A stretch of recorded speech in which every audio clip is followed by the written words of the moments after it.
getting the ingredients for the dissolution of time. But that wasn't out for all of the beta. That's just always been in your concoction list to like remove Chronos, but you just can't get the ingredients, and that they finally have.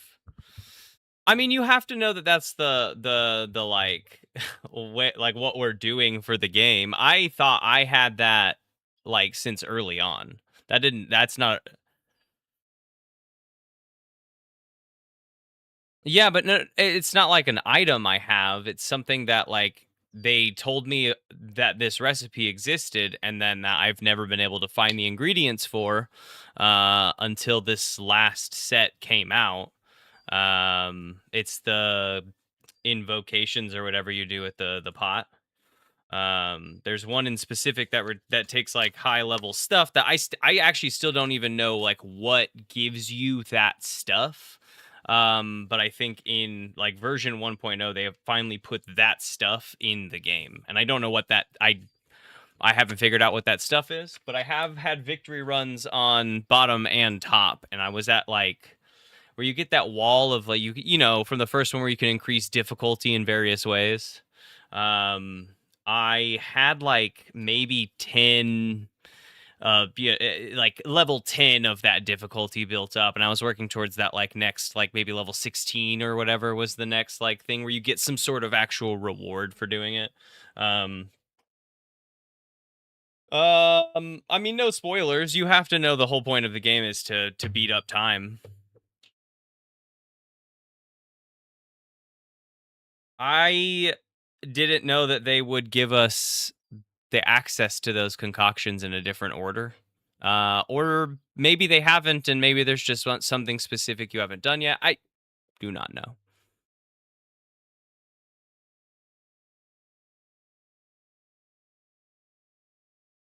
Okay, yeah, it might just be like what that turns into on the next one. Like, there's a specific concoction eventually will turn into something I said earlier that I won't repeat, and it, you know, it just takes down the barriers, but I've never been able to take down the barriers, so it's just something I have seen. It's a lot of really cool weapons in there.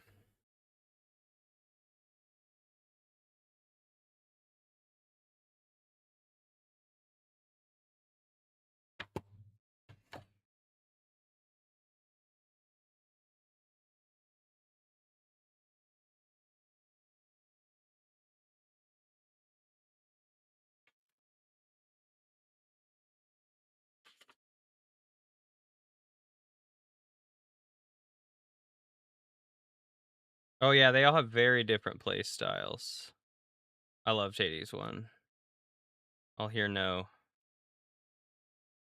negativity about Hades one. It's a perfect game. Hades 2 somehow more perfect. Hello. I'm looking for my page. I might have to go get my other notebook. I don't know where all my data is. One sec.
Still trying to find my page, but I think I have the right notebook now. There's all the health totals. Oh, you think so?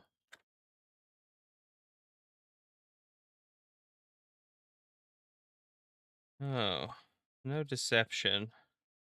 Trickery? Trickery. Well, there we go. Let me just try to parse my notes here, because as D&D notes go, it's I have the battle notebook here. Give me just a second.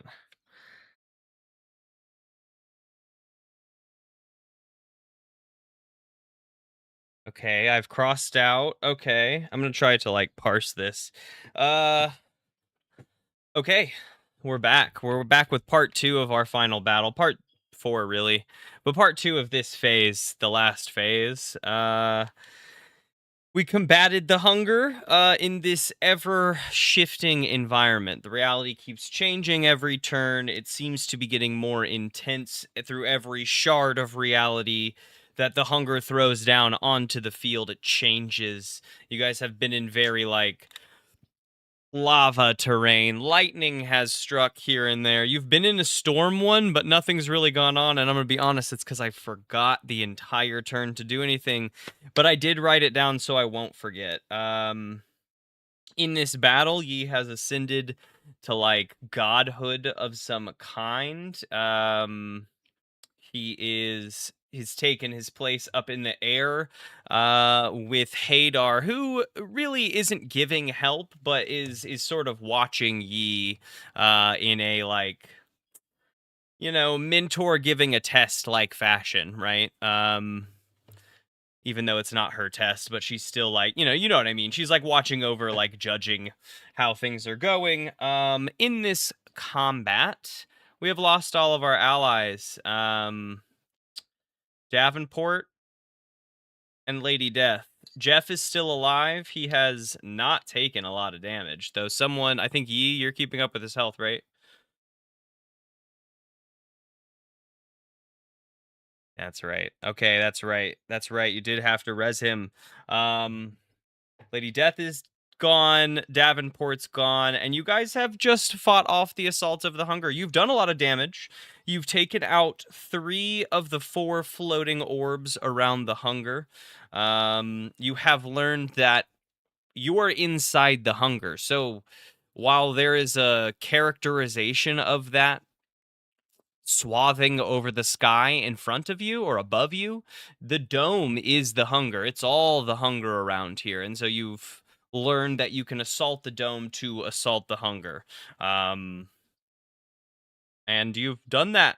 I think I have it at an initiative. I have it marked here. I'm just trying to go through my notes here and make sure that I'm not forgetting anything else. Yi, remember your legendary actions. I think you've used all of your legendary resistances. At the start of your turn, you get new ones every turn. Not the resistances, but the actions, which can be done at the end of anyone's turn. Um, and yeah. This cool boss fight has given me such good ideas for the next end game like style, like mechanics to use and things that would be weird to shoot pigeonhorn in now. But you guys have this has been really fun and inspiring. Um,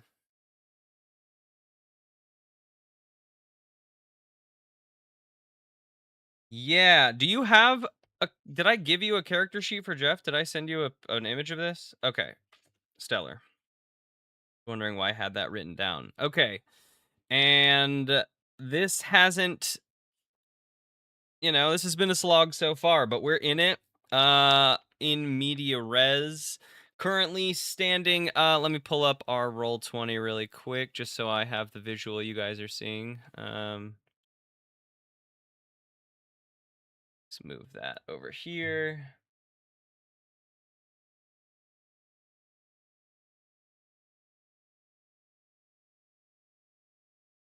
That's what it's I've had up to 3 before, but I really only need most of it's in like a physical. I guess I do have a third monitor, right? I have it all, you know what I mean? So I do feel like I have a third monitor. Come on. Ooh. Nah, don't do that. Nah, nah, nah, nah. Please work with me. Please work with me. I still am fully coming up with warlock meta where your god is the DM of your own campaign. I think that that's so cool and fun. Yes, yeah, yeah, yeah, where you're like the DM as the person crafting the world in front of you. Um I don't know how far that goes. Do you know about the other players playing the people? I do not know. Do you know that there's someone playing you? I do not know. But it's coming along. It's a lot of fun, like meta access to things. One day when I get it figured out, which is really just I have to sit down and do it. Okay. Uh, Yee. No, first in the order for this evening, just to recover ourselves visually, we stand atop the unfolded platform that was once the ship that we traversed the multiverse through.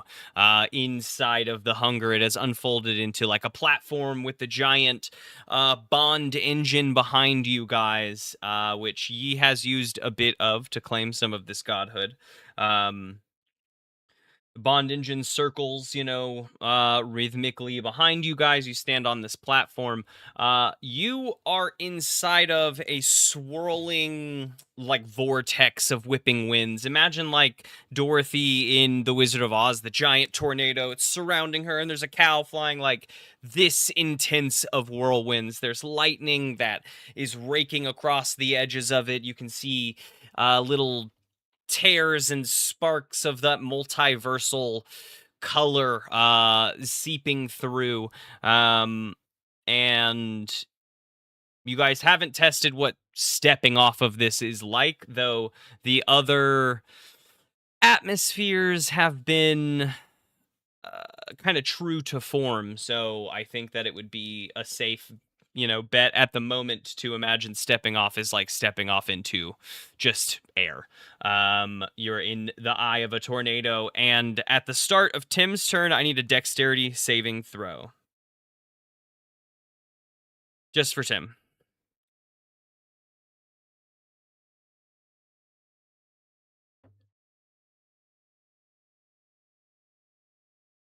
Yeah. What's coming? I don't know what to tell you, man.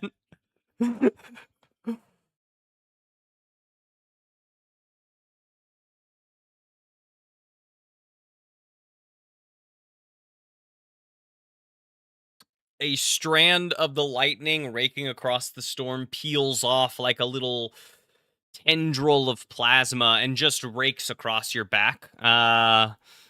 Like the natural lightning of this place is unnaturally moving through the air around you. You are going to take some damage. Let's open up some box here. Doobie doobie doo. You are going to take right into my lap. 8 points of lightning damage.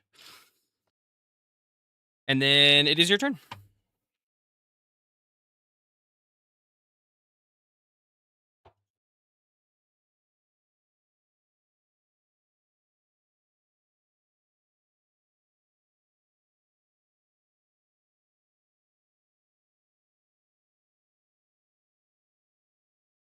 Anyone know what this green circle is?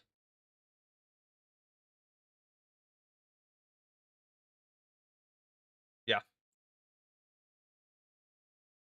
Yeah, let's just say it's been up for 4. That feels a good safe bet. Yeah, it's either 4 or 5, and I'll give you the benefit of the doubt because we're in the last fight. Mm-mm. Sickening Radiance is this red one because it's intersecting with the edge of it. You know what I mean? I think the green. I think it. I think it was, but I don't.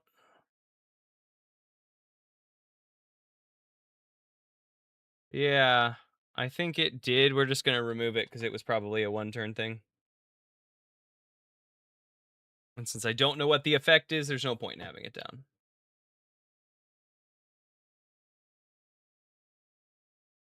It's a good fight. It's a good fight. This would be a hella good anime.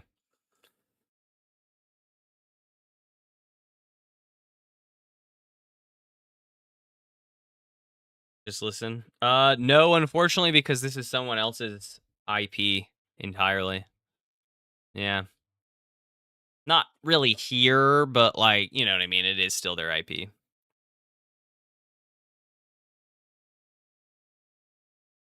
Yeah, it's entirely their IP. We can't profit on it. We can play in it. We can't profit on it though.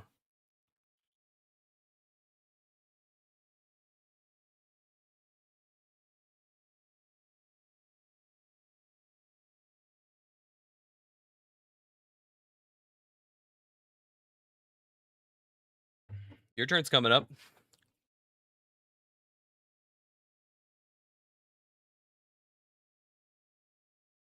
Oh yeah, yeah, yeah. I hope you guys didn't think I meant by like this session, like next time we play, which can be next time we can get together.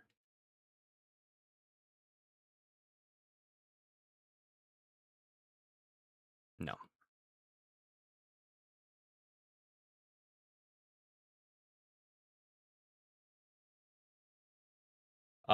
You so far the dome works. I think what you have found is the dome is you're seemingly, if I recall, you're moving up to be able to do something to you were like moving your way vertically to assess to like attack the actual form, but you have found that like on your way you're like blasting the ball just right behind you. You know what I mean? Like any part of the dome does work.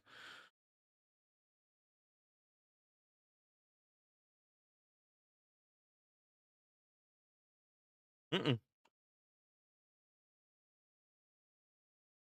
Dexterity saving throw. The dome fails.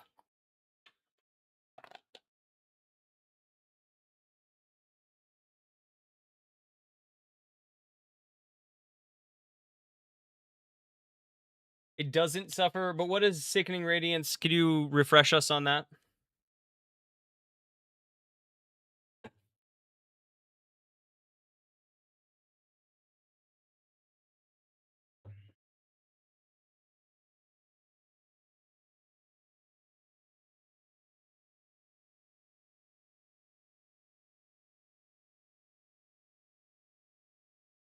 Okay.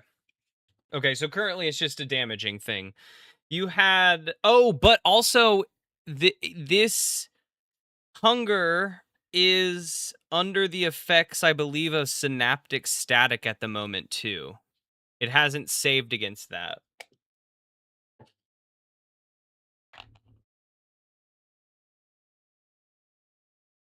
Uh-huh.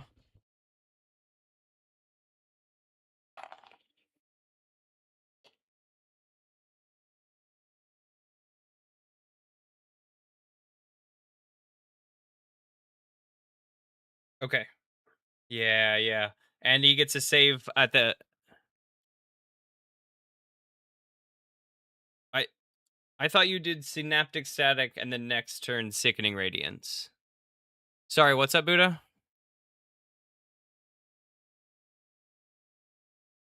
G4.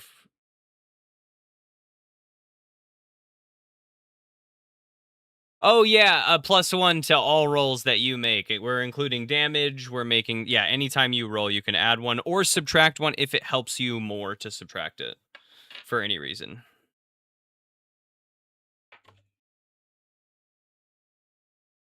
Yes. Oh, cool. Mm-hmm. First, roll a d20, just a straight d20. We've changed this a little bit because of what Buddha has done. Yes. What Korik has been, we have learned that every time you hit it, you're striking one out of 1,000 realities, right? And in some realities, it's resistant, and some it's vulnerable. So there's always a dice roll to see what you hit. But Buddha has like used your ways to make the poison invulnerability go down. Uh, so our scale has shifted, just so you have a better chance to deal full damage. What was the D20? Okay.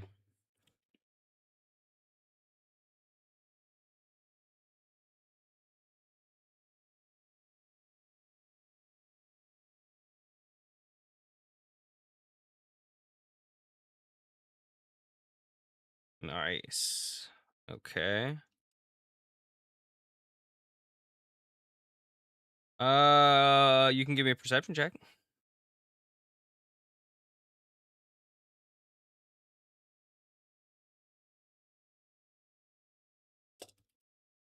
+1.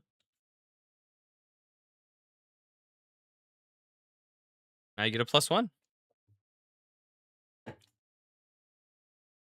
You did strike the dome, almost like you just hit it back after light, like shocking you with lightning. You're like, oh yeah, I got you back, but you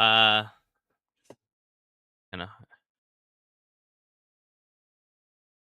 it's good. I will say that the stats are gonna look a little different. They're still gonna feel and play the same way as D&D, but they will look different on your sheet. I'm excited.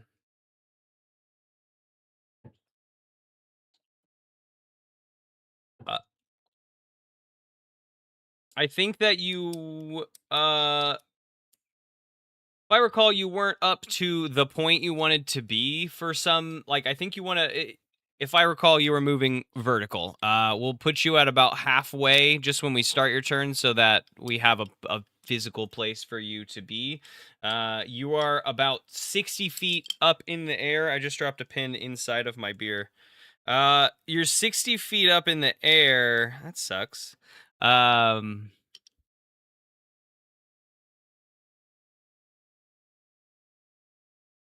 so, you're about 60 feet up of 150 if you wanted to be in physical touch range for any reason.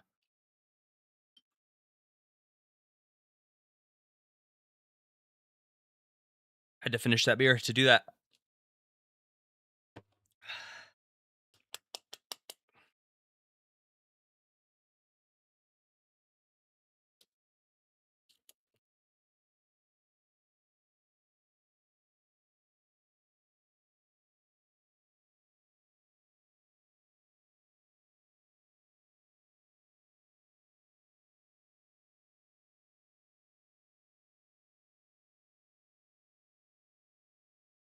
That might be why you're going up, because the orb is like right around it. So even if it's maybe 20 feet away, it's still probably about 90 feet from you.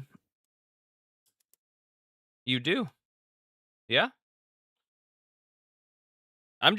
Yeah, you asked, I gave you the info.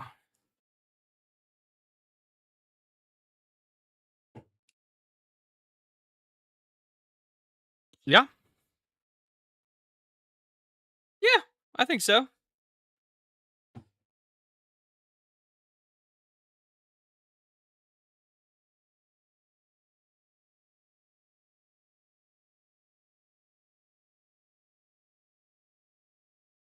15 does hit. Just roll all three because it's got a bit of health left. I'll be right back. I have to go get another pin because that pin is fucking useless now.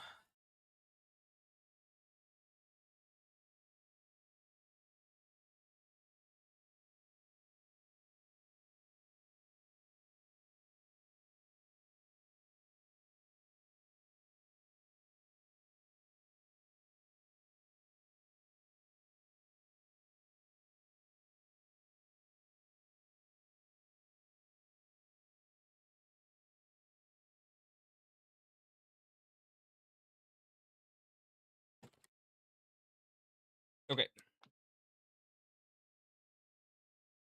They all hit, definitely.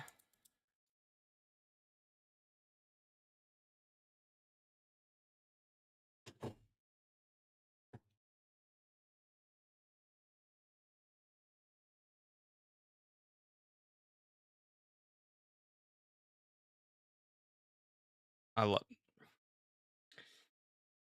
real dice. Real dice. I know. I just vote for it. Ooh. Oh, very pretty. Yeah, you guys did not roll well, I will say, last session. I have a lot I have a lot of damage markers on like a ton of different sources of damage to the hunger.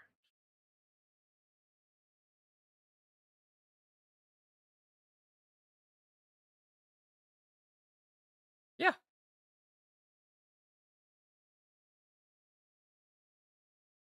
Well, 4d10 plus 3 because those are 3 different rolls.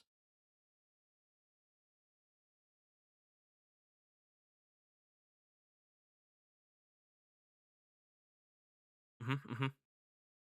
7 total.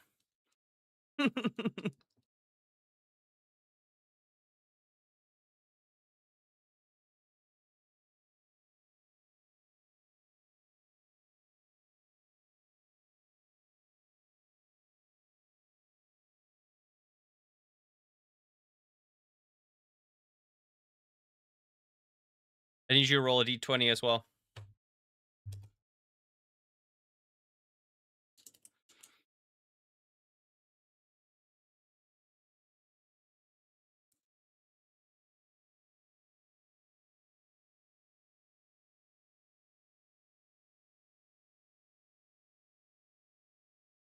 That's cute.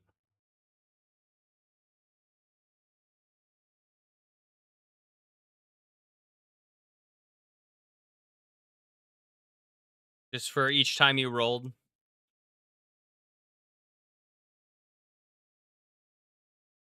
No, 3 total. The crit is, yeah.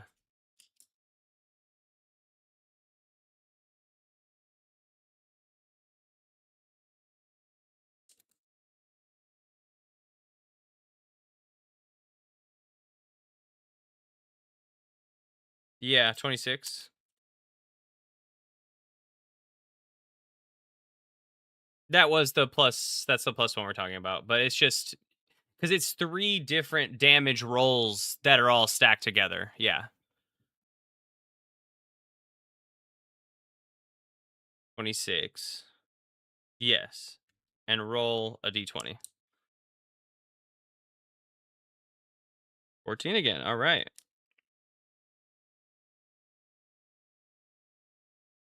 Look at that. Okay. Uh at the end of your turn, I need you to make another dexterity saving throw. It's coming for you. The arms burst out of the tempest around you like 100 shadowy arms trying to wrap you up. An 18 does work. You are so fast. It's a really cool scene above you guys as Tim is just diving and ducking around as these hands spiral out to try to grab him and can't quite do it. Yi, it is your turn. Oh wait, I need you to make a dexterity saving throw at the start of your turn. And then you can ask. Sorry.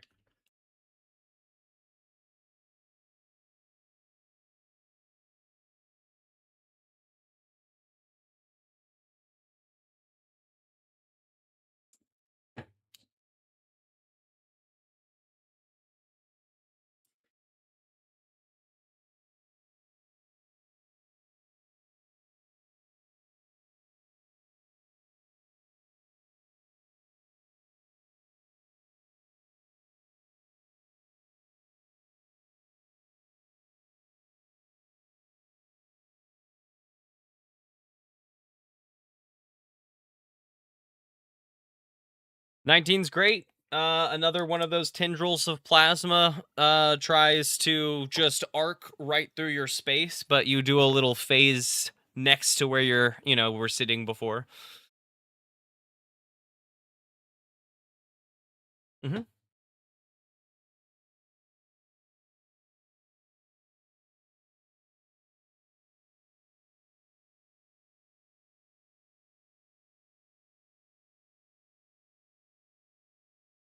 Hmm. Yeah, I mean, you've been hitting the hunger above you with your like godly powers. I think from where where you're like in the center of all of this. So you're probably about, you know, 75 or so feet above you, but you've been like, breaking the expanse of infinite space with your godly powers to remain where you're at and to just keep hitting him. I think we're doing like arcana checks as like your religion focused thing to see how well you wield your godly powers. Or you can take a movement to get out of that center and closer to the dome. Yeah, I think so.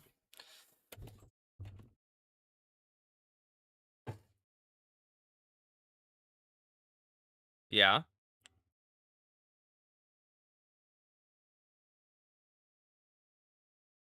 Really good with a purple worm? No. Animal handling? Okay.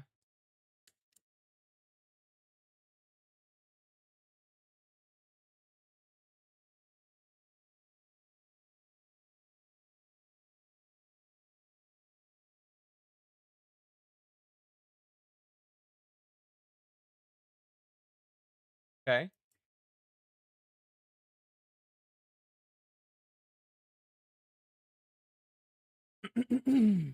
Okay.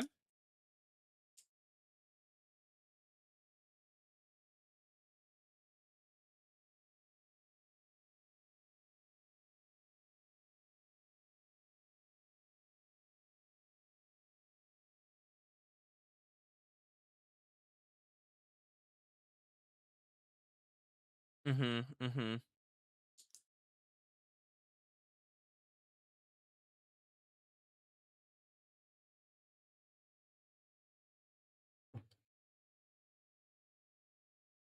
Yeah.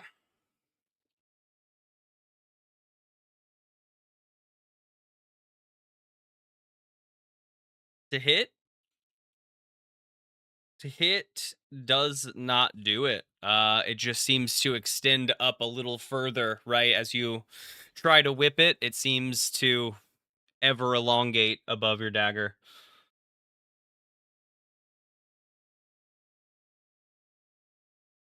And that dagger falls through the air, coated in purple worm poison as it falls. Yeah, fair, fair.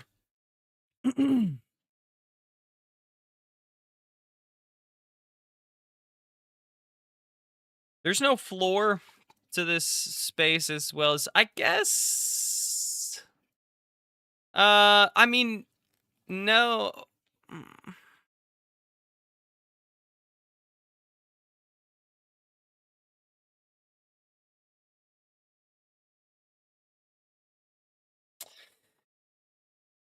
It as it falls, you see it starts to get picked up by the wind, and it's just like flying around in this space like a nightmare blade. Yeah. I found it. I found it. I found it. Hold on, I found it. I was like, hold on, you missed though. You can't then hit.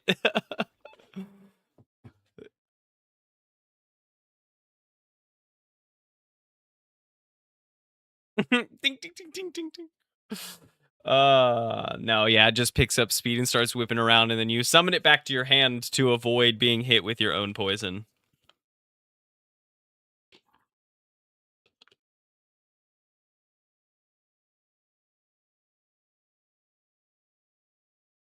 You have an extra attack, right?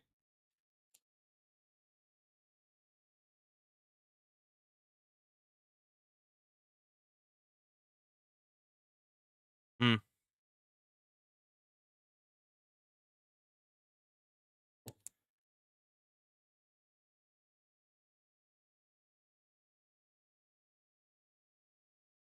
Unless you've gotten it from something else, like the rogue's bonus. Okay. Yeah, with your bonus action. For sure.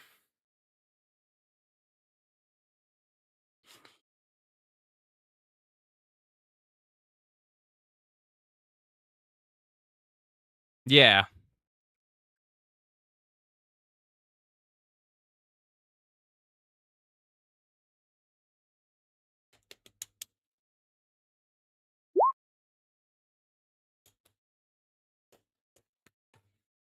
19 hits.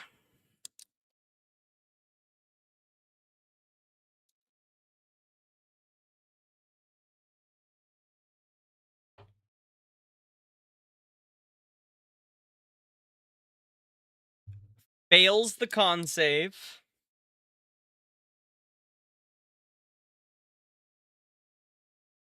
12d6.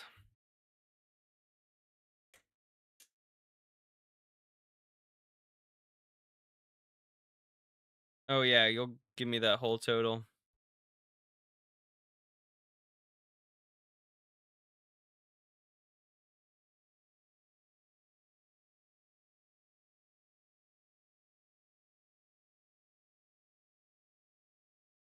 $12d6.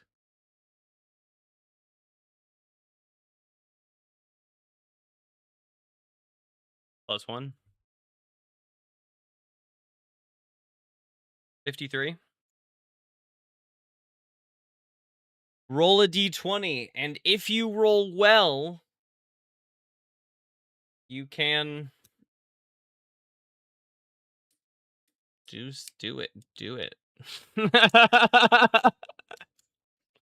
you can a 17 does not do it, but a 17 does good damage. That was just so high that if it turned out it was vulnerable, it would have just died.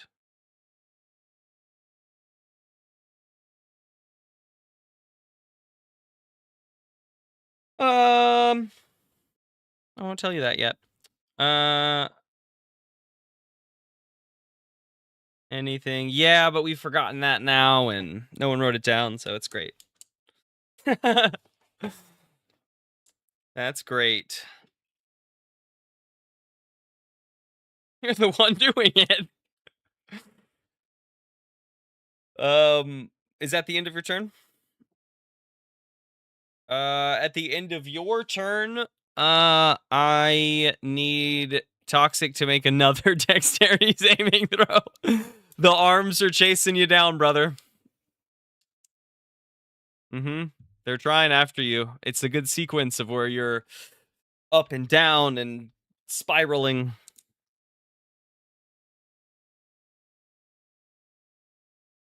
No, these are legendary actions. You are trying to beat a 15.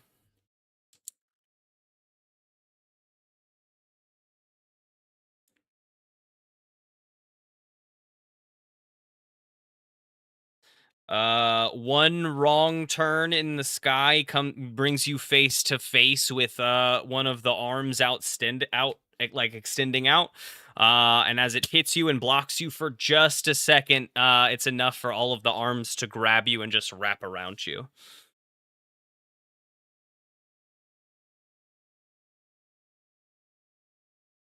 As a legendary action or as the dagger that you threw? As a legendary action. Okay. It's gonna take some sort of like Arcana check to blow them off of him. First you got to hit, and then you have to like I'll let you do damage, but to like blow them off of him in that cool godly way that you have been doing throughout the fight, that will require like a god check. So first roll to hit.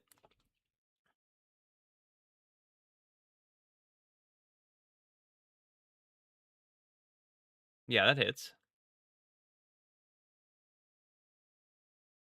You do not have that on your dagger again. It's a one-time use. Yeah, yeah, and you have to object interact to like code it.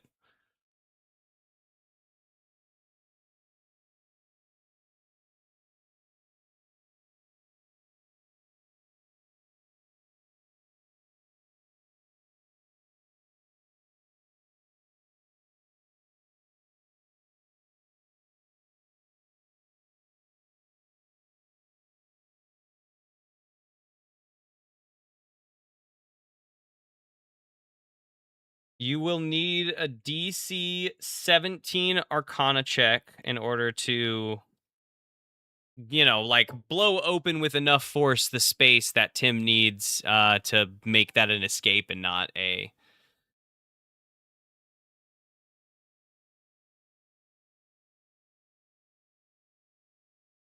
16 unfortunately does not cut it. You do roll just a d20 for me.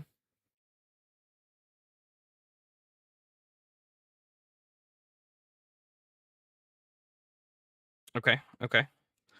It still does some damage, but it does not open that up. Jeff's turn.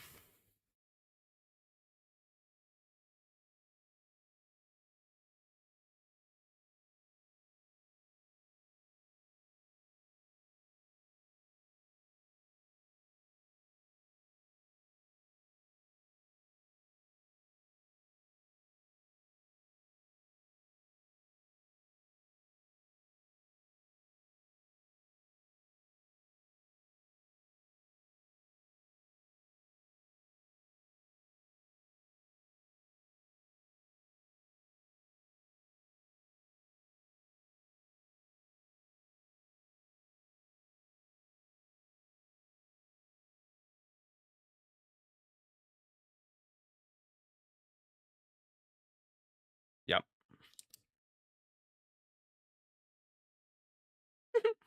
Hell yeah.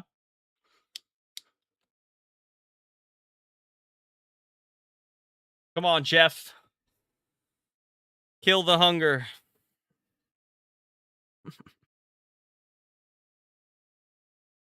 Imagine the stories they would tell of Jeff soloing the hunger.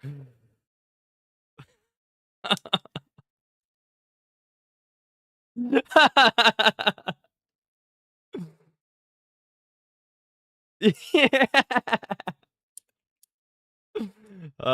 14 does not hit. It just is winds whipping around his sword as he's trying to strike true.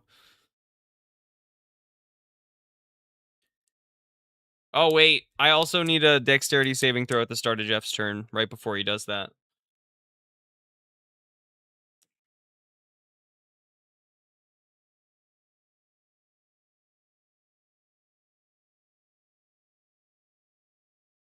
Ooh, yeah, he does the sidestep of the plasma tendril and outshoots his arm, but doesn't make any contact with the dome. Dun, dun, dun, dun, dun, dun, dun, dun, dun, dun, dun, dun. Dun, dun, dun, dun. Dun, dun, dun, dun, dun, dun, dun. Yeah, well, it makes him let it take a second action, but yeah, great. Okay.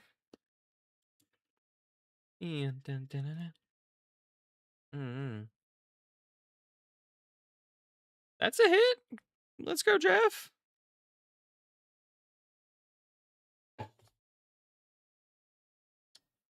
Jeff is one-handing the sword because he has a shield out at the moment. He's been protection fighting.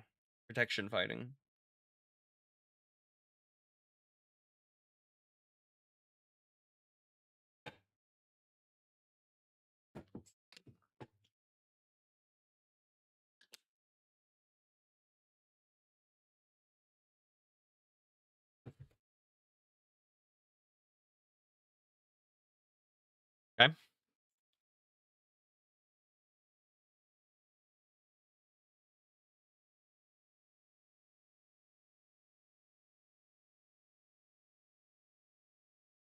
The D8 plus,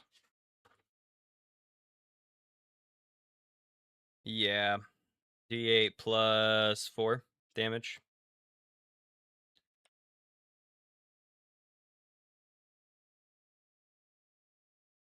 Roll a D20.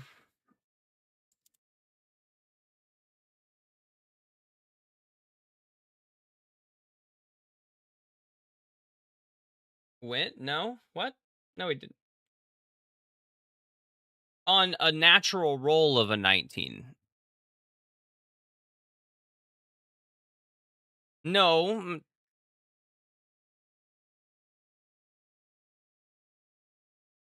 that was. I know. I'm looking at it. Roll 20. The 3 rolls that Yi has made this turn are the roll D20 plus 4, which equaled 13 for his attack, and then I had him go back and roll a dexterity saving throw. That was the good one he rolled, so he didn't take the damage, and then he rolled his second attack. which total 19. But that second one that was a natural 19 wasn't an attack.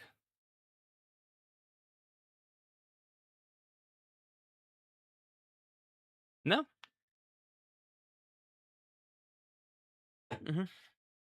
It's D20.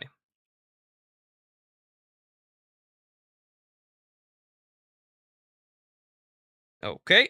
Jeff damaged. Good job, Jeff. We like that. Um at the end of Jeff's turn, Tim is pulled close to the edge of the barrier. Buddha, you are next up, and after a dexterity saving throw with your passive perception, you know that this is bad for Tim. You know that this is bad for Tim.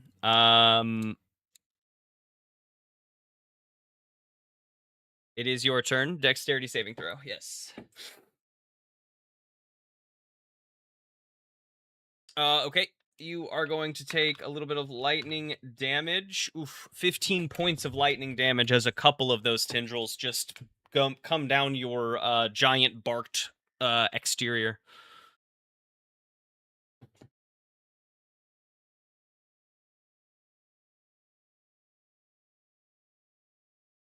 Mm. Yeah. Mhm.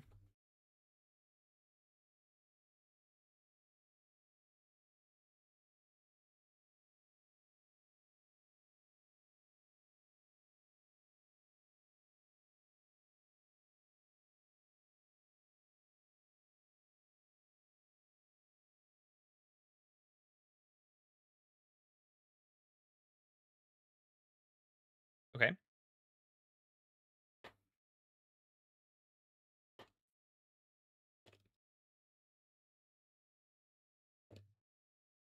Mm, I think so. I think you should benefit from this. That makes sense. Yeah. Oh wow.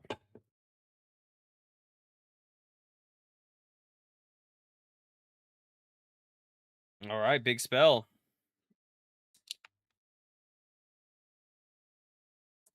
Failure.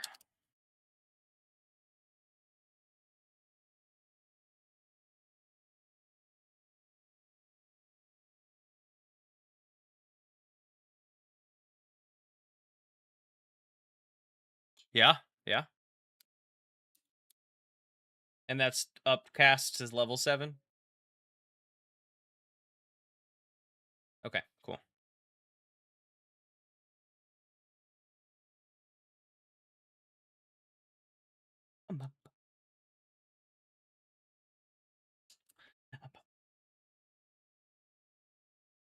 Doesn't seem to have dropped into roll 20.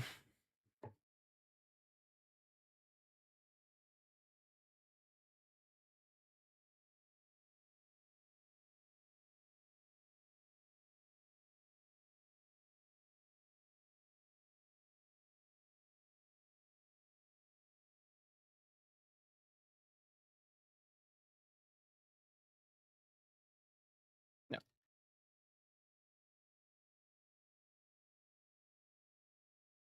Ah, the second one came through. 49 and another 9 from what? Oh, I understand. Yeah, yeah. Heard. 49 and another 9 is 50. 58. Uh he already got the +1 in there. Roll a d20. You cast out a powerful expulsion of magic, a 3, and grab these plasma tendrils, wrap them together, and blast them forward as a really sick beam of lightning, and it rakes across the edge of the hunger.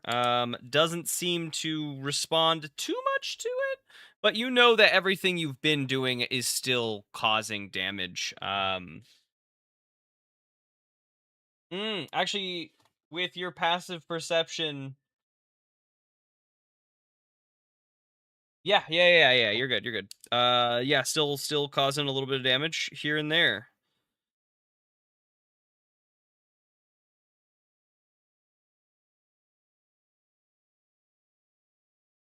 I would imagine that my brain has had me pulling him like over towards this direction. He's just about 50 to 60 feet above your head.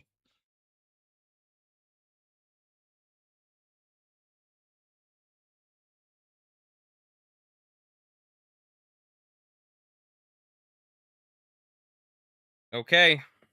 Yee. I I'm just gonna say that it's kind of on your shoulders if Tim doesn't take a fuckload of damage here.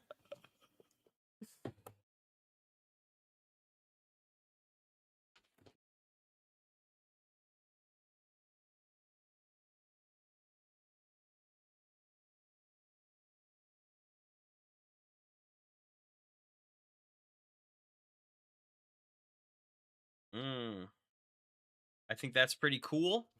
I think that's pretty cool. I'm gonna call it a Arcana DC 15, and then a sleight of hand check DC 20.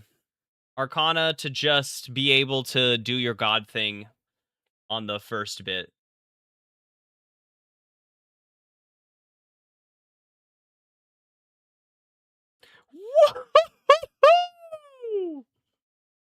Not that one. Not that one.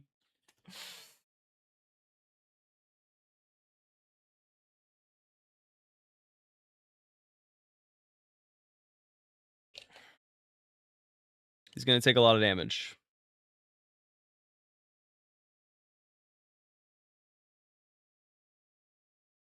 +1 is 15. Okay, now give me a sleight of hand check to see how this ends up. That was a great lucky egg use. The perfect roll on it. Yep. Yep.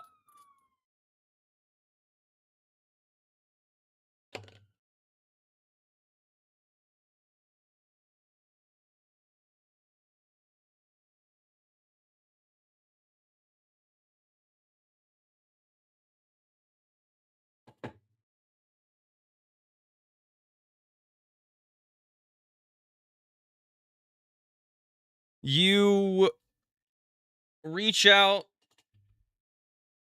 You I think that with that you burn your your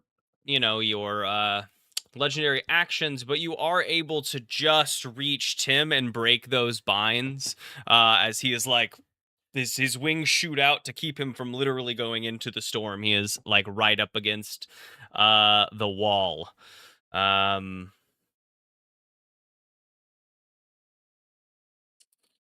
Not like because the storm, it would be like you being on, like Saturn is like a planet-wide storm, right? You know what I mean? It would be like you controlling you didn't create this storm, so you're not quite controlling it, but you can still like utilize call lightning as you would. Yeah, yeah. Um okay, it is the Hunger's turn. Nice. Okay. Okay. Uh yeah, yeah. Let's see. Without the D6, we're at a 19. D6 minus 2 is a 17. So he does pass, but he takes half damage, I believe. And you still have the he doesn't take half damage. Okay. Just passes. The Hunger is going to first. It's going to let's see what's fun. What's fun? It's done with you stopping it. So it is going to first rain down some blows on you. On its first attack roll, definitely. That's a good reminder. That is a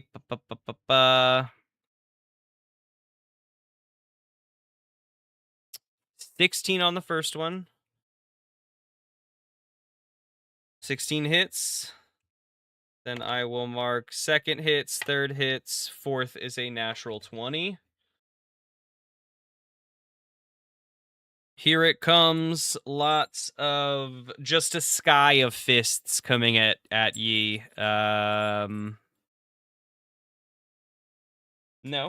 Jeff's a real boy. Jeff's a real boy.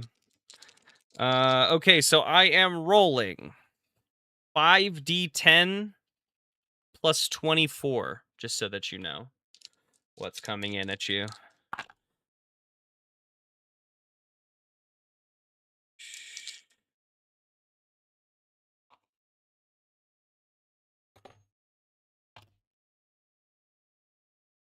Pretty low. 15 plus 24. It's really low. Is 39 points of damage to you. Magical bludgeoning damage. Down. Yee's throne fades beneath him, and he starts just free falling through the air. He's about 60 feet up, right? He's in the center. So if he falls 60 feet, he will cross the dome, or I guess like more like 75 feet, he will cross the dome.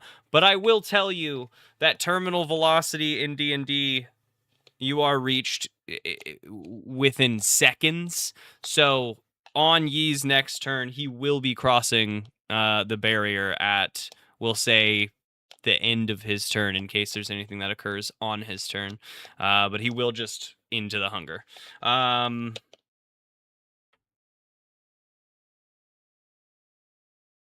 No, he'll fall. Like he's sits in the center. He's been sitting up on a throne of magic and god power, but now that he is unconscious, that throne has dissipated and he is just free falling downwards. And you're in a no, he's not above your platform. You're just in like a mile high, tornado. But as good point that you pointed out, it did make me consider the fact that it isn't just a semicircle dome, it's a full sphere that you guys are in, right? And so if Yi is like kind of up near the top, he's just about halfway up the dome. That would put him about 3/4 up if he just has a free fall. But terminal velocity, you reach so fast and you fall so fast that he still falls that far in 6 seconds, so about by the end of his next turn. But let me actually just look this up just in case I'm wrong. I think velocity of a body.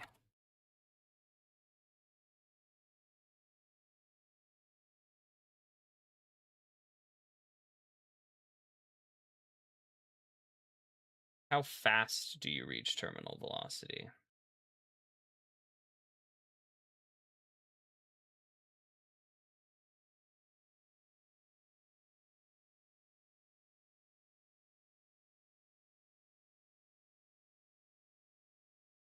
Ten to 12 seconds of free fall.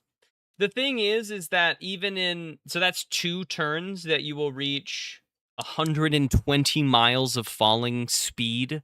Like, I still think in one term, even if we it is a massive scale upwards, but even if we have it, you're falling 60 miles an hour. You're gonna fall 60 feet like that. Hold on. Now I just want to know now how many feet in a mile. You're going 60 miles an hour. Yeah. 1 mile an hour is 5,000 feet. This would take me quite a bit longer to get to the bottom of, but I am just going to assume that you would have fallen more than 60 feet. In 6 seconds. So, because we're moving at 60 miles, multiply that by 60, blah, blah, blah, divide. In 6 seconds.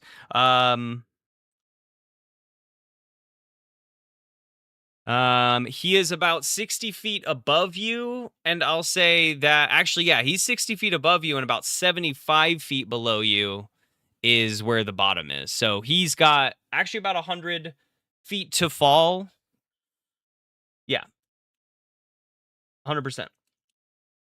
Um, and then the yellow orb flashes, and it is going to point down onto.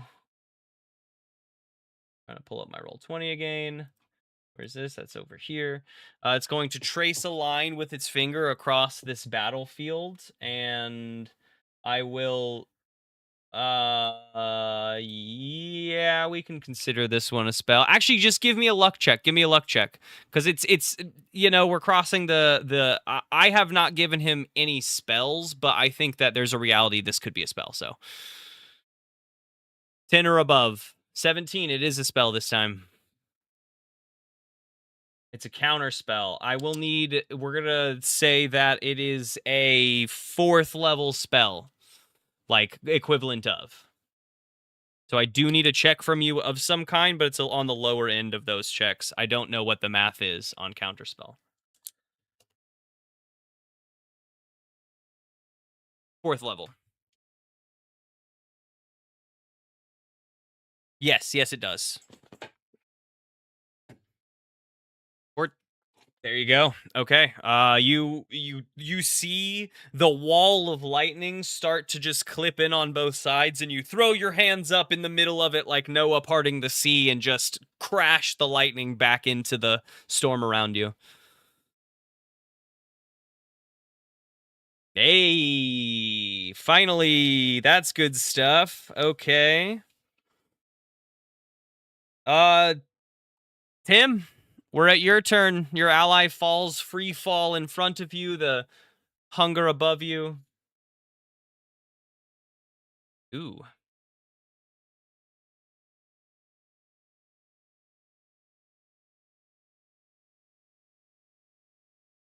that's so much sorcery points. Yeah, man. Cone of Cold, I'm imagining is a constitution saving throw. Ooh. Synaptic Static, though, I do want to roll for on its turn. It is still Synaptic Static. It did. So, constitution saving throw, I imagine, Cone of Cold. Okay, the first one, this might be important, is minus a d6. A 17, so the first one succeeds. The second one could not succeed. That is a failure.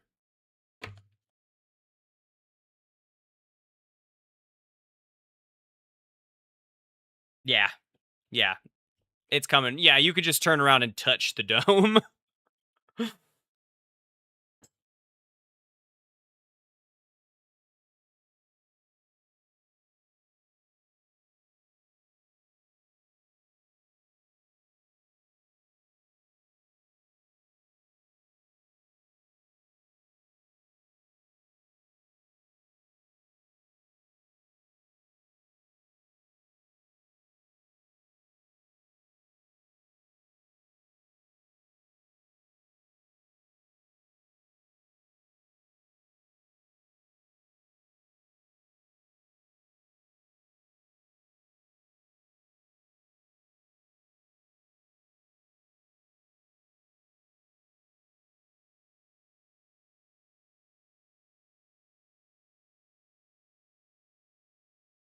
Oh, yeah.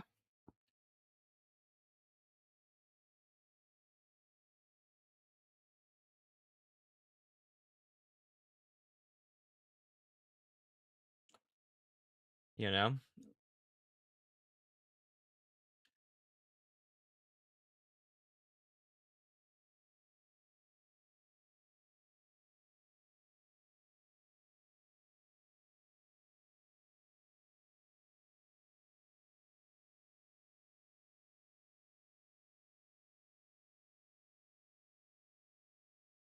And I apologize, Yi, you will fall below that at the end of Buddha's turn, not at the end of your turn.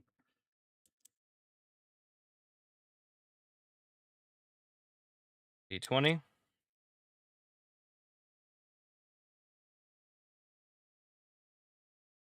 You turn around. Vulnerable, finally. You turn around and mad that it tried to eviscerate you, just open up a full fire hose of cone of cold, and start just erasing. As you move your arms across it, there's just a swath of almost nothingness where you stand currently, and there's a brief uh, shudder in the world around you, and cracks start to form out from that erasure mark. Um, but I will say, I mean, it's your turn, Tim. Give me a perception check or an insight roll, one of the two, just to give you info. Doesn't matter.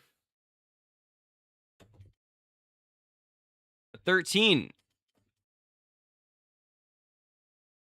The shudder and the way that it's cracking and just the raw power that you gave off, you feel like this is like you're in the throes of a dying beast. It is, you feel like it is dying, but that it's so immense and so much that even that is going to take some time.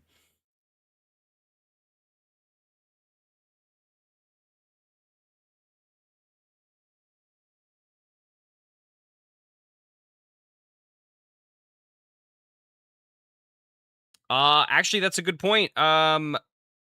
The orb cracks and shatters into like a mist of golden dust that seems to resonate around the characterization of the hunger in the sky, the giant bipedal humanoid thing. And that's what it does. It looks like the orb has had to, like, has cracked and given out some magic to hold its form together in what time it has left.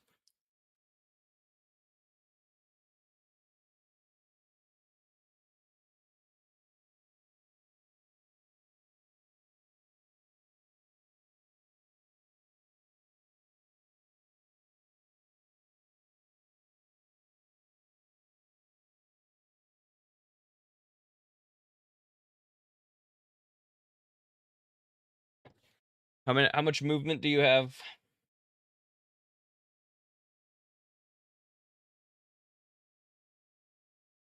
You can get pretty close to Yi. You're like 15 feet from him. Great.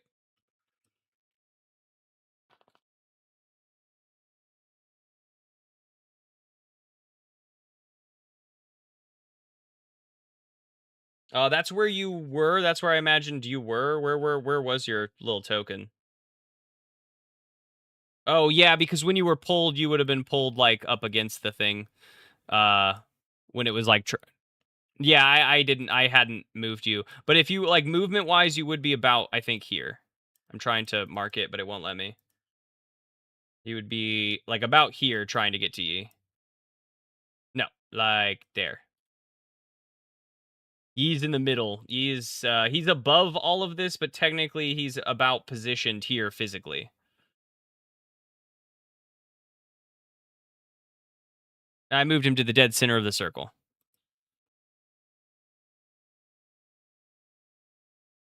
No, not anymore. Now that you've flown to him. Yes. But you've used your movement, and at the end of Buddha's turn, he is falling.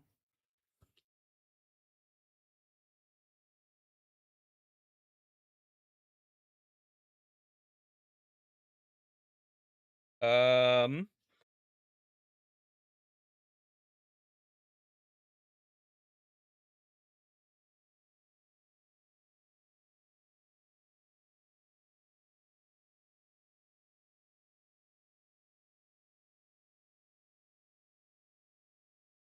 Hmm.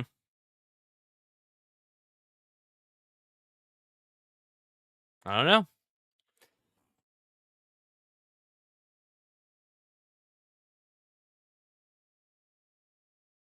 We're on my final cool mechanic. It's in death throes. You do what you want, and I'll explain the mechanic after.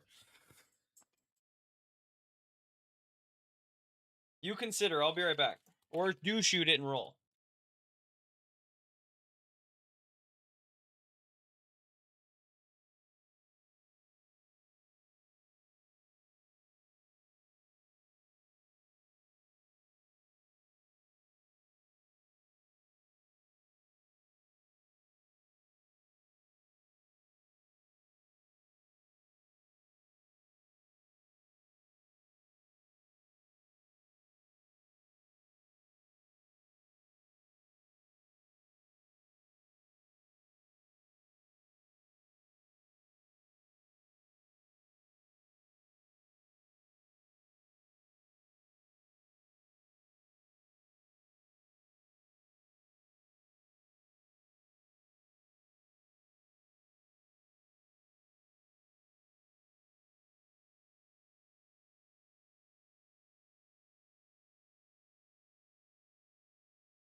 Okay. You shot a few more souls.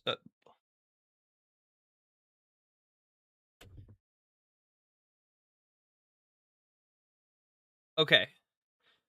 So I am not even going to ask for damage on these. I want you to roll 3d20s. Yep.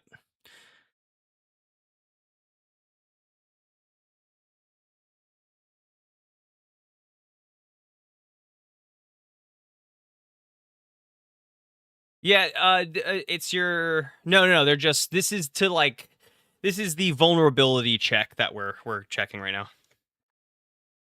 Yeah. 18, 14, and 9. Okay, so firing off your eldritch blasts as you run as you race towards your falling partner. A few of them hit those crack spots and seem to spider web cracks out further. The third one just kind of dissipates into the smoke, and the cracks are forming. Basically, it is on a countdown clock now. Each source of damage will trigger that clock further. Some, if it's vulnerable, triggers it even more. Some, if it's not vulnerable, triggers it even less. You have triggered it multiple times with those shots. But it still has a timer. And at the end of your turn, it is going to try to strike you out of the sky with by like forming what erratic lightning is in this space left. I need a dexterity saving throw.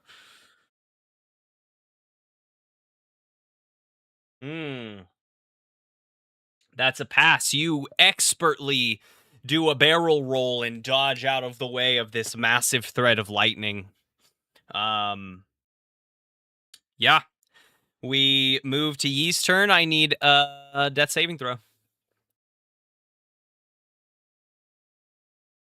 +1. Oh, did you add +1 to those 3, Toxic? Okay. One success. At the end of your turn, it is going to Korik. I need dexterity saving throw from you. Hmm?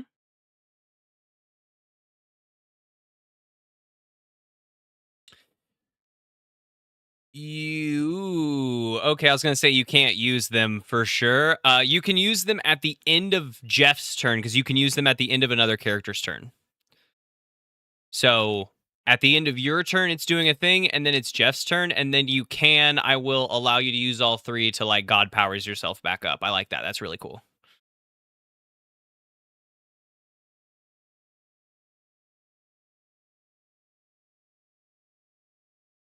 Ooh. That's fucking choice, my guy.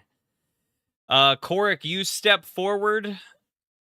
You start to amass this energy for cure wounds, and your arms are bound down to your side, and you're like you can feel it. You are wrapped in these tendrils, and you're about to be drug backwards and up and into the hunger.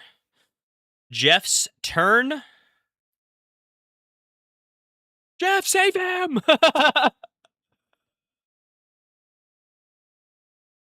Jeff's gonna run over. Hold on. Let's make sure Jeff can get there. He might have. I think he's got javelins. He can't quite make it there with his longsword.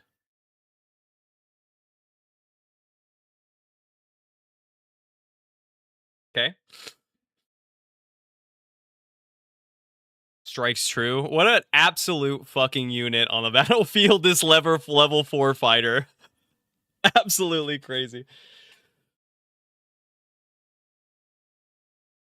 I mean, what I didn't consider is that like every single time anything else is focused on for even one moment, you are given a breath of reprieve. And so even if it's a dude with 1 HP, if you can keep him alive, he can still be he's always a target, and that is so helpful.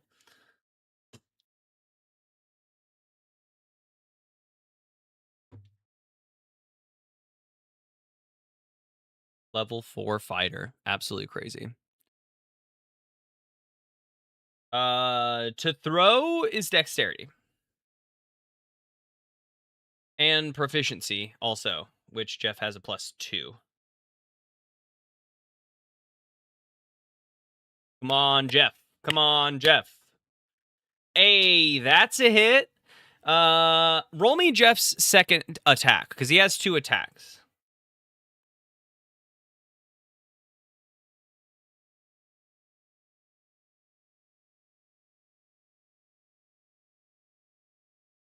That's a hit. Okay, so if you're gonna get to roll 2d20 to trigger vulnerability or resistance. If you get 2 ticks on this clock, I'll let Korik do it at the start of his turn so he can still use his turn because usually this kind of stuff is at the end of your turn. 18 and 5. That's 2 ticks on the clock. So Korik, at the start of your turn, you can do the fight at the end. Well, first we need 2 things at the end of Jeff's turn. One, we need you use your 3 reactions. Give me an Arcana check. I'll say DC 15 because you're using these reactions, and Hadar is giving you, her eye of approval or whatever. Sorry, I was trying to get over a burp. Because Hadar is like giving that approval to you, also have, my God, advantage.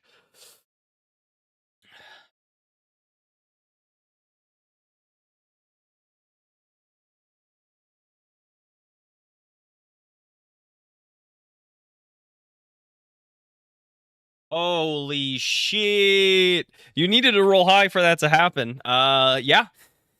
The course of darkness swirls around you, red black light, and you stop falling, and your throne appears beneath you and slowly like embraces you and pulls you down into a sitting position.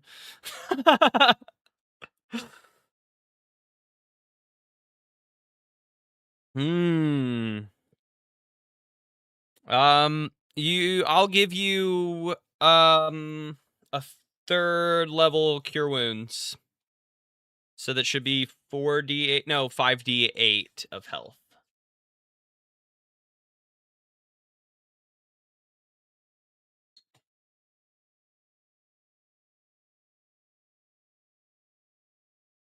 I don't know why that. I simply don't know why it would have been 5d8. I'm gonna take the 8, and the 2, the first 3 rolls of that because it should have been 3d8. But 18 points of health. Cough up a little bit of blood and ink, and your tentacles itch with rage at someone who would dared to have attacked you. And then it, let's see, it's gonna pull Buddha into position at the end of Jeff's turn, but at the start of your turn, you can fight it and still have your turn because of what you did, or what Jeff did.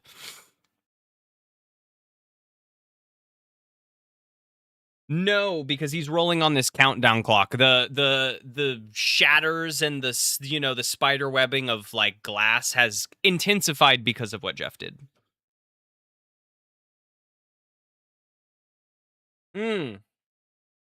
Okay. I love that. Maybe there will be some sort of advantage to that because it's not really going to be moving, but there will be some sort of advantage. Yeah, something like that. A lower save or something. Yeah, I mean that's a great point. Really, I think the slowing down is why Buddha gets it on the beginning of his turn because it was only two of possible. I think like four hits or knocks on the clock.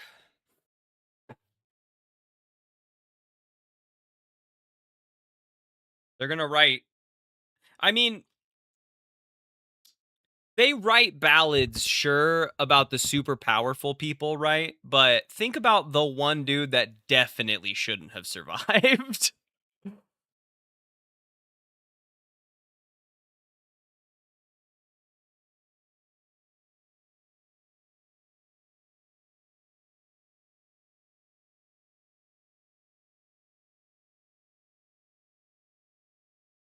Yes, your turn.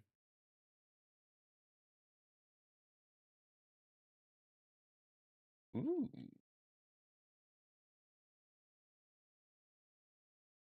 Ooh.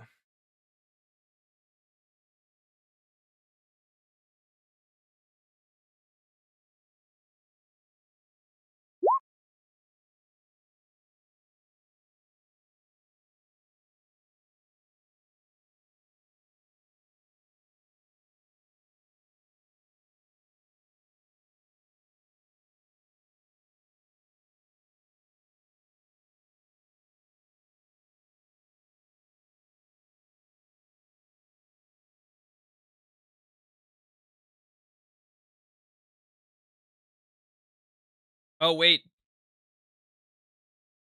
did you roll to break out of the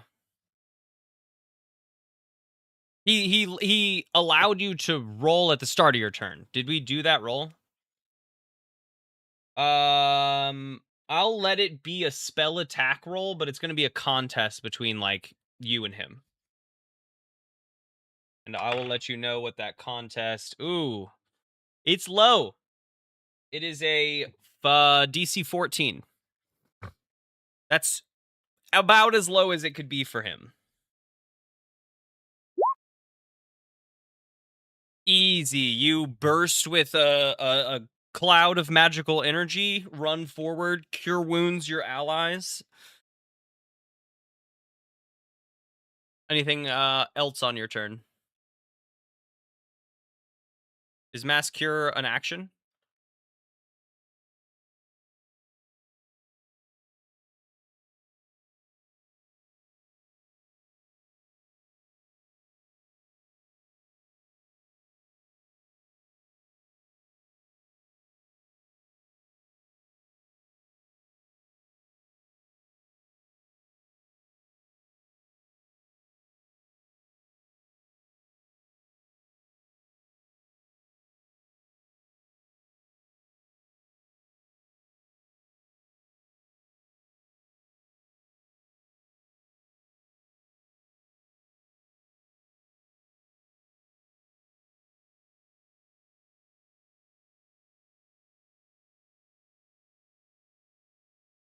Then you can use. Oh, but you, in order to take the second, you have to take the attack action on your turn. Right, right. Yeah. No, no, no. Yeah, yeah. I had to look that up to clarify. Yes, yeah, yeah. Unfortunately, no. It has to. You have to do an attack first.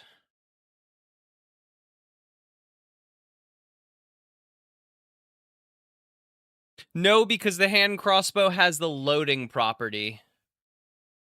But with a dagger, yes.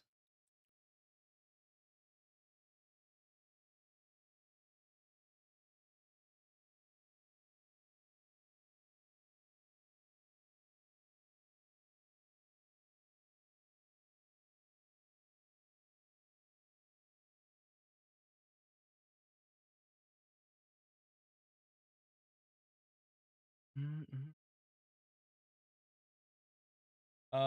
You, where do you go? Right there.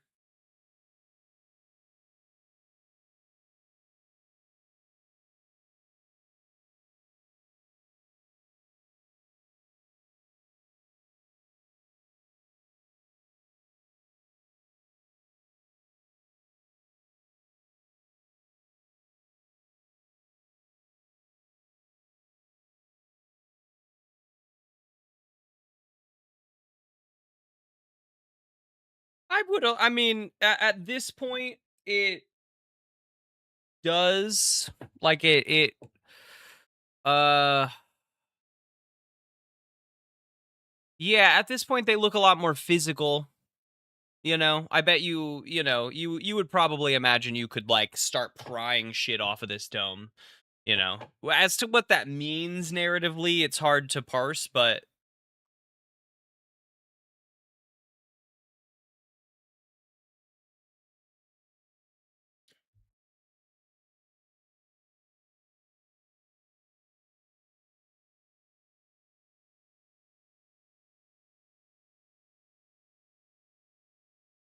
mm,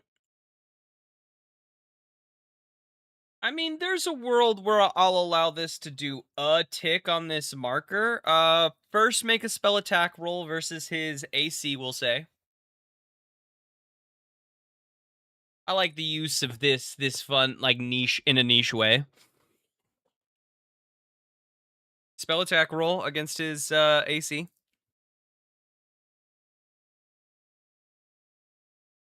Yeah. Oh wait, that's your wait, yeah, spell attack. It just can't quite get a grip, but the idea is there. I think that that's definitely a pretty cool effect. Um, at the end of your turn, 15-foot dome appears here. I need you and Jeff to make. Where is it at? Intelligence saving throws.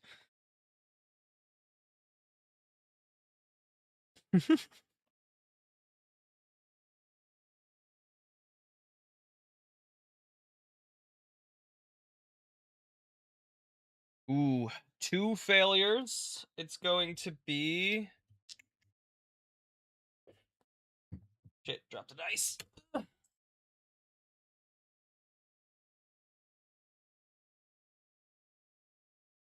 don't know where some of my dice are, and it's weird. Just a few dice have gone missing. Wow. Wow. 9 points of psychic damage to you and Jeff. Um he's still up. Jeff has gone down. On the Hunger's turn, it is going to assault. I'm actually going to say I'm going to need Yi and Tim to make strength saving throws.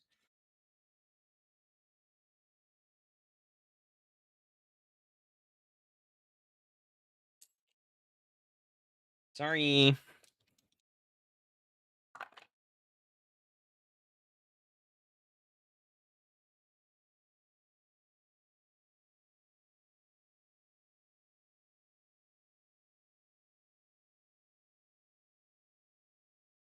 All right. All right. 17. Boo. Uh Tim, you take 8 psychic damage. Yi, you take 17 psychic damage. Um Sorry. Thunder damage. Thank you. Uh yes, 8 is save, 17 is fail. And then it is going after Buddha, yeah. Yes. He did not. He did not. He passes the con save, natural 18. The save for the other one comes at the end. Ooh. 23. So he's at.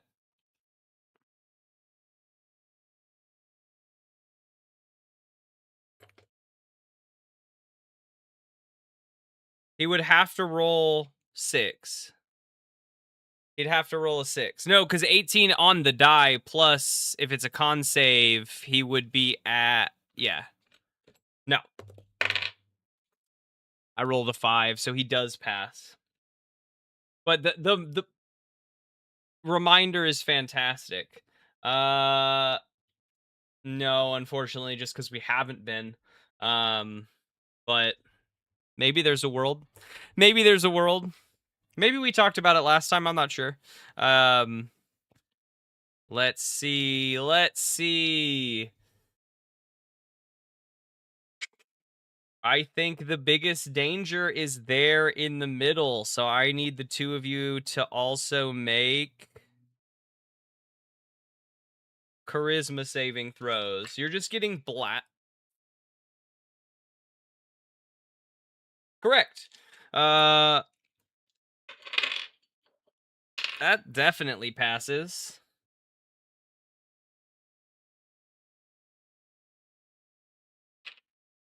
Yes.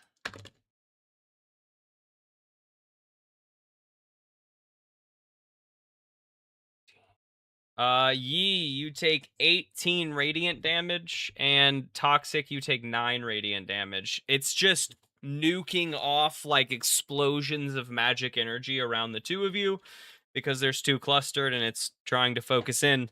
Again, yes, 9. You guys recognize this as an animal in its like just fighting against a corner, right? It's lost all like stratagem realistically and is just like trying to blow you up.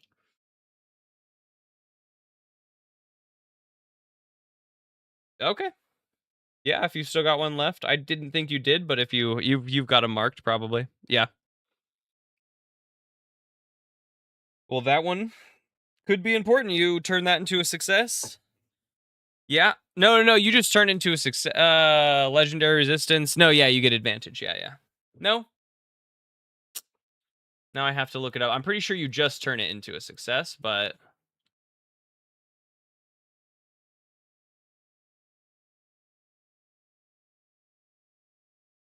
yeah, you automatically succeed.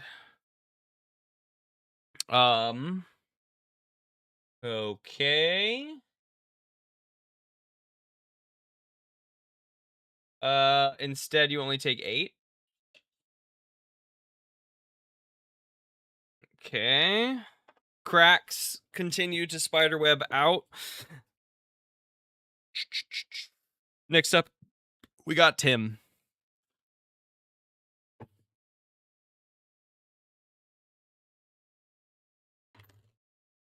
This is what is the synaptic static at the end of its turn? What is that?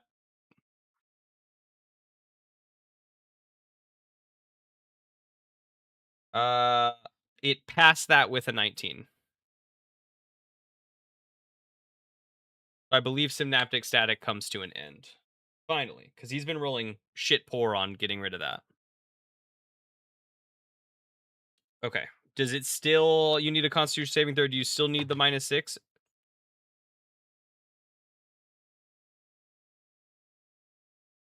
But is it at -6 still? Okay. Uh it fails. Don't worry about the damage, just roll for vulnerability. Yes, 1d20.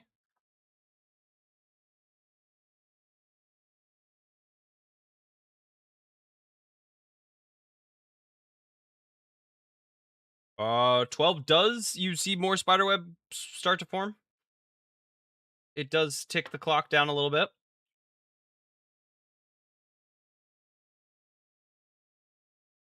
Yeah. Sources of damage are what you need.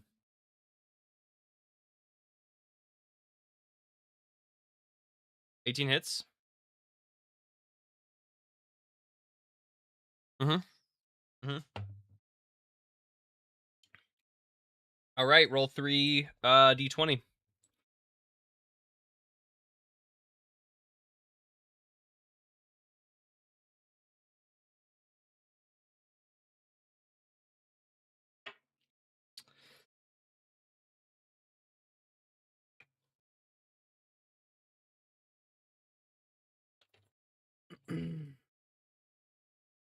Tim, toxic. Toxic or Tim, one of you two, for me and for us and for even whatever, whatever audience we've got. Describe the kill, my man.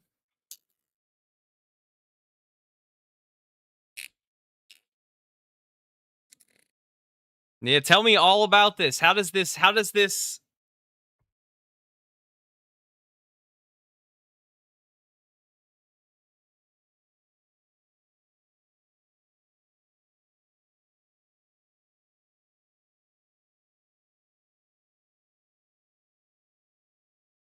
it's like a pop of confetti that just limply falls down.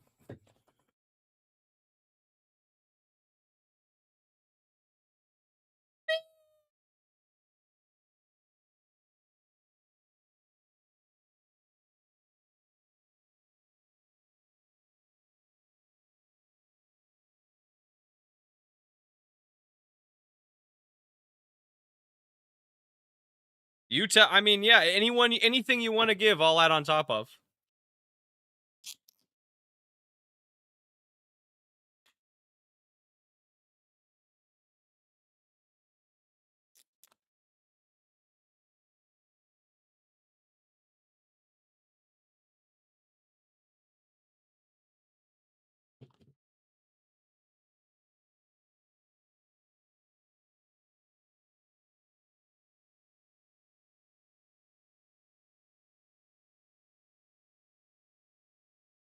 Yeah, you launch off three limp streams of confetti and handkerchiefs that hit the edge of the barrier, sending an immense amount of spiderwebs around the sphere around you guys. The storm pauses like in a movie, just stops in place.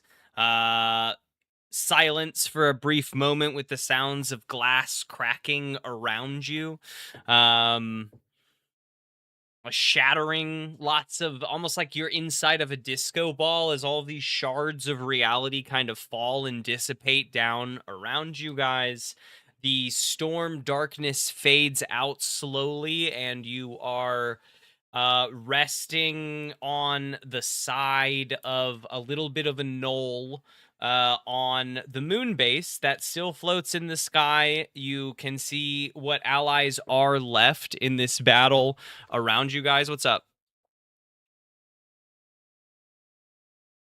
Jeff is downed. You can rush over and heal him up. You give him a little blast of a heal, CPR, and Jeff, oh, I saw the light. um, I saw the light. Um,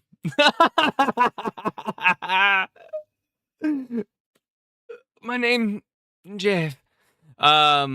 And you see the faces of many of your allies here, though I will say that Davenport and Lady Death do not reappear. There were some losses in this battle. Old Captain Port and Lady Death herself fell in the line of duty. Bodies unrecovered. There is one extra form up here on the, what is it called? The campus grounds of the moon base. A humanoid. Fully like space pitch black, light stars floating on the skin, laying in the grass that you all come to surround. It is draped limply in a few pieces of confetti and other marks from the battle. One handkerchief drapes over its face. As the hunger lays here, staticking out. You see it, you know, pulsating in place, shifts between a few forms before coming back to this humanoid form. Um, a light whisper in the silence of the group as they stare down at this enemy that they have run from for so long, fight for so long, lost so much to, and in the end, as you look around at all of your allies gathered around here, most of which have made it through the battle, um, given something to, given purpose to, the existence of this hunger, you know, much of the group stands around lost in a little bit of reverie, like, you know, would you ever have left your planet in the first place? Would this adventure ever have been possible without a force to contend with the whole time? Um, and in the moment of silence, you hear the whisper that not many can place, but Korik can as John, the voice given to the hunger at some point. Almost like a breath on the wind, freedom at last you hear in your eardrums as the form statics out in front of you and disappears, the last pieces of confetti and handkerchief just dropping to the ground. um uh you know, I think at first things are quiet. The entire realm, quite literally, has been hit and struck in this combat. You can see the plumes of smoke going up all around the different countrysides, but as much as effort as it takes to put out those fires, you know that nothing is causing them anymore. And you breathe a sigh of relief as you look out over the world that you are finally, you know, I would say natives too. You haven't found, you know, your native home in over 100 years and find yourself now at a space that you can claim as your own. You have defended with your lives and with your allies' lives, um, and can claim it as a home, and you're just hungry. Why don't we spend a little bit of time doing like a post credit sequence? What does everyone get up to in the preceding months as the world is put back together? Um, let's start with Korik. Yeah.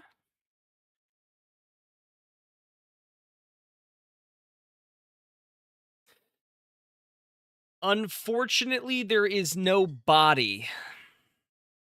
Do you need a body?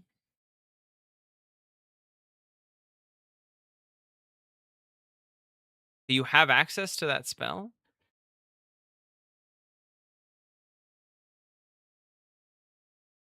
Yeah, you can.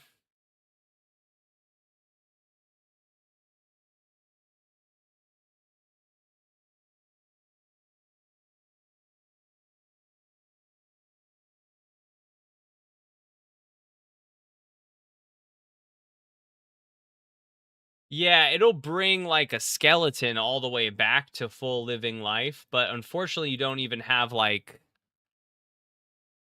yeah, there's not even a body that remains. Let's whip his ass again, boys. Bring him back and kick him, kick him to death a second time. Mmm. Mmm.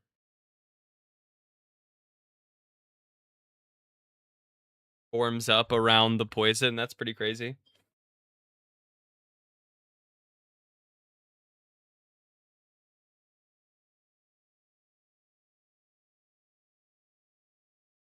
Mm.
I have been diving into trying to control my poisonous form, and the Thorncraft with still being like a druid as well. Mm-hmm. Mm-hmm. Even if it's like I'm not 50 feet tall, I might be 18 feet tall, but still have some abilities and some spells. I wanted to spend some time trying to learn into that and working with others to try to help me understand that. And so as I'm cooking this food, I kind of might be looking like partly plant monster-esque, but still Finding ways to myself. exist partially in that Yeah, kind of like diving into space. both realms, like not going Yeah. full blown everything, and maybe it would cost me 3 levels of spell slots. But, you know, um but my poison could still be there almost on any of the stuff I do. Like I could just like take an arrow, rub it on my arm and shoot it or something. Yeah. Yeah. What does the next few months look like for Korik as he as this adventure fades and you're given some free time to come down again? You're not When we started this adventure, you were in charge of a delinquent that turned out to be, one of your most long-term allies. You were doing a job for the city of Verdansk or wherever that was. I go back to my homeland and that's what I've been doing, trying to focus on trying to reconnect with elders, get into my wood elf beans, and like I'm saying, focus on cooking and trying to Yeah. find this mutual ground between my things. And like I was kind of hoping that we would like all getting back together eventually for like a big feast. Yeah, Like I'd like kind of to everyone imagine back that we're together. talking about what we've done at that feast, right? Like a few Right, like a months round later. table. Yeah, Yeah. yeah. I I'd probably say with the like influence of those new magics, that like new druidic magic that you have been the catalyst of, that it's probably carved out a new part of like your woods that have a natural affect of these poisons. You've probably found ways to cultivate safely the silver point thorns to enhance that, maybe to make it more long term for you, but maybe safe for your village. Like maybe you've developed natural defenses to that. Moved up in the elderhood of your town, and really opened up, like I said, a new druidic school. Yeah, and this has been like the first time I kind of returned home in a long ass time Yeah. since my parents died. So Yeah. Fantastic. Fantastic. All I can think of Um is Korik going home, becoming a doctor, and somebody comes in to see him. Oh, you're sick? Rips off a mushroom. Eat this. yeah, right.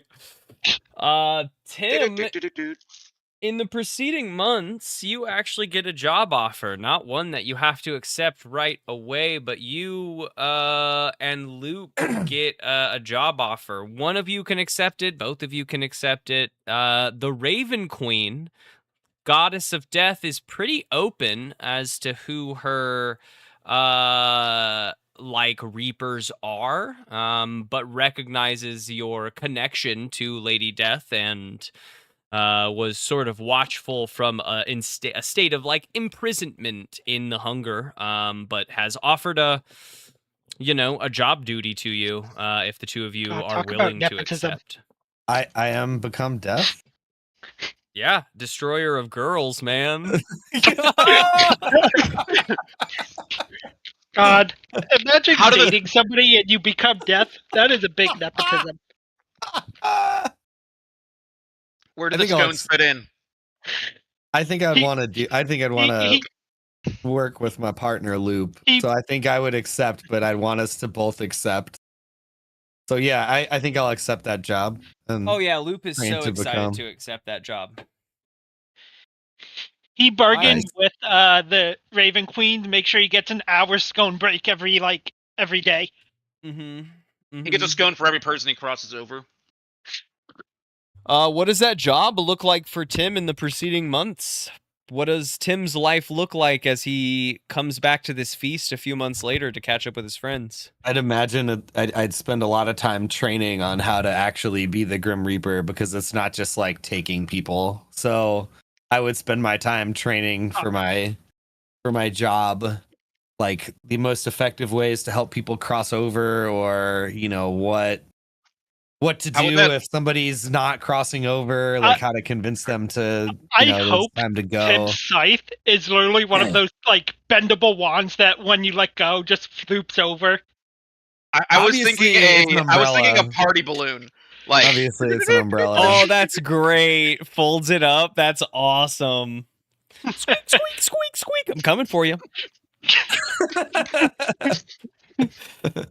If they're very sad, he just takes out a balloon ammo, folds it into a skull, and gives it to them.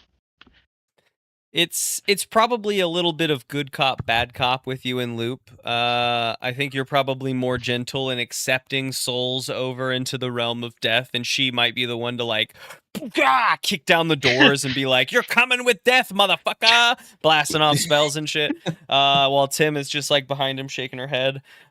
he's holding the umbrella up to not get the blood splatter on him. Yeah, right. The umbrella's gone. All the soul splatter all over him.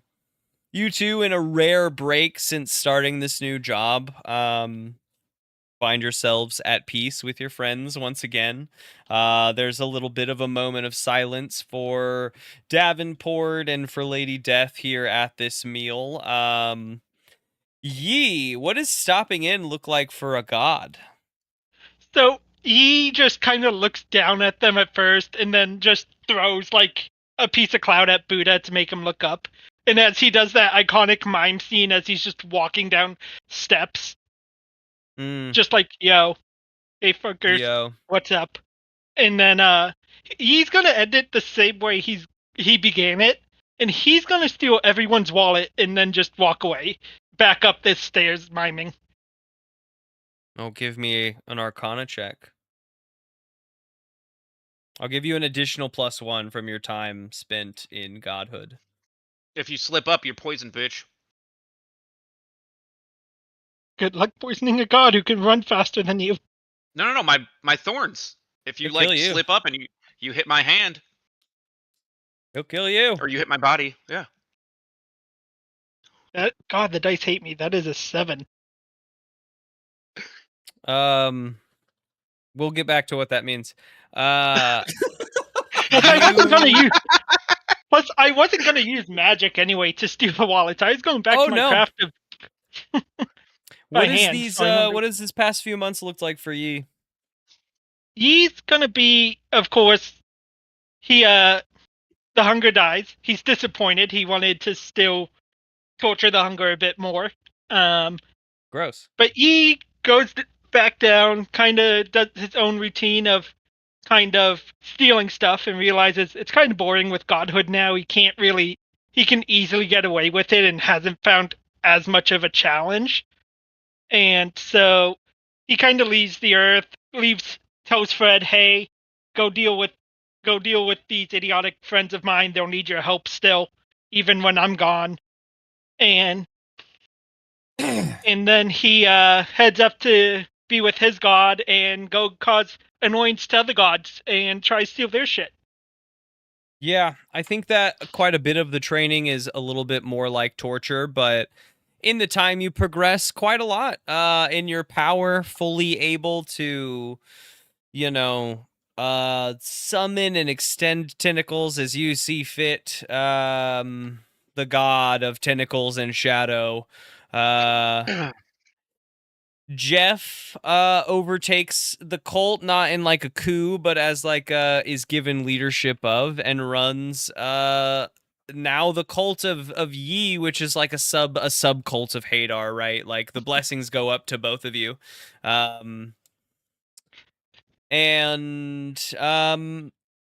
Yeah, I think that the Bureau of Balance continues on protecting the world from larger threats, though none as possibly large as the hunger ever again.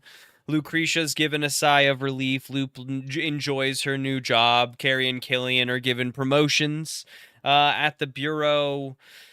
Angus comes on up. Is given a like magic researcher role. Everyone is doing well. There's a moment, sort of a screenshot, right, of everyone like laughing, having a good time, enjoying the cooking. Yi trying to sneak off in the background. And just a moment of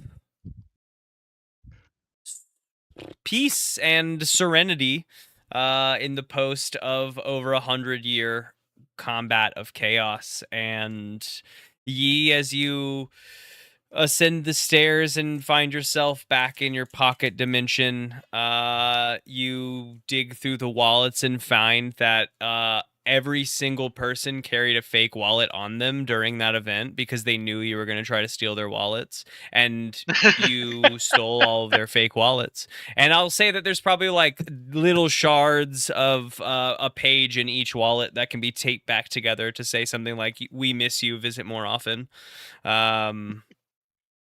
And then in the corner of Corix, like a "fuck you, I'll find you" kind of thing. Oh no, it's a copy of his original arrest record when I had him like the first time when it started. It's like his Yeah. original thing when he like it's his original file is folded up in that wallet Love it. Love it.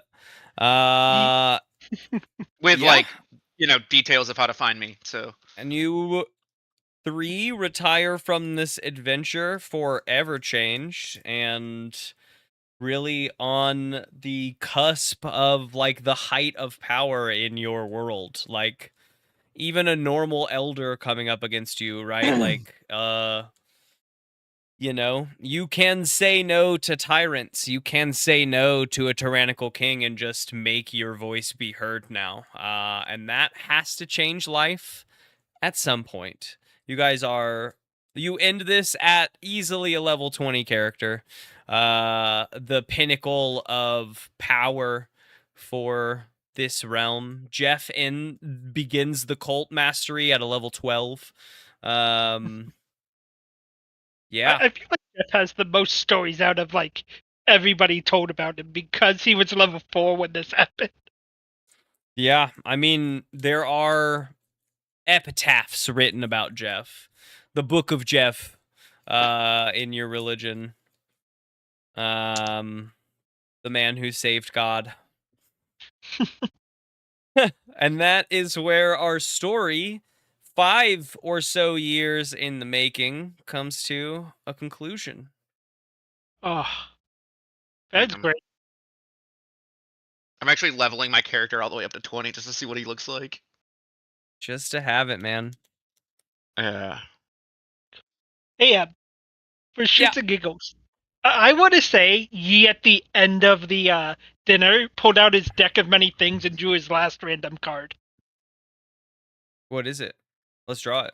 That's the fun thing. That's the one you threw in there for. Oh. Because you were so pissed that I Yeah, didn't. that all of them were good. Yeah. Yeah. So you threw in a wild card in there because you didn't know.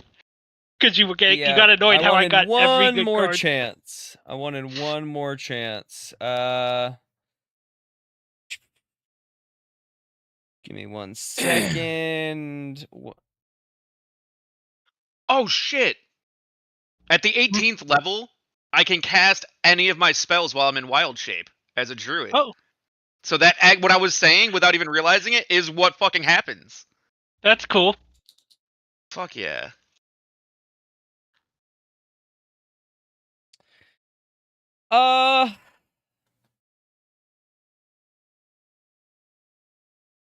Sorry, I have to like look through here. 1. Oh, good.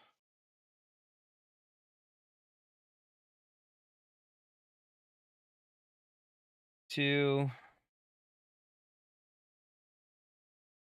3.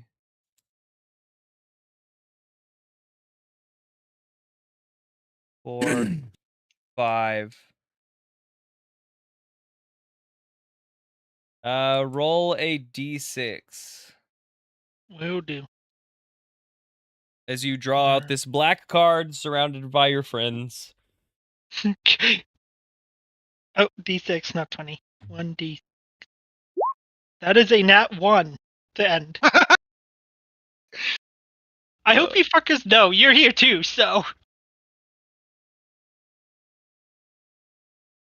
Okay, I'm gonna amend the end of that just a little bit. As you all sit around the table, laughing, smiling, having a good time. As time comes to a rest, you realize that the relaxful era is ahead of you. Yi pulls out a satin bag and draws the deck, and you all reminisce a brief moment over, oh my god, this is where Jeff came from. Haha. Yi shuffles it through until the black card is on top, using his godly powers to make it still active somehow. And draws it.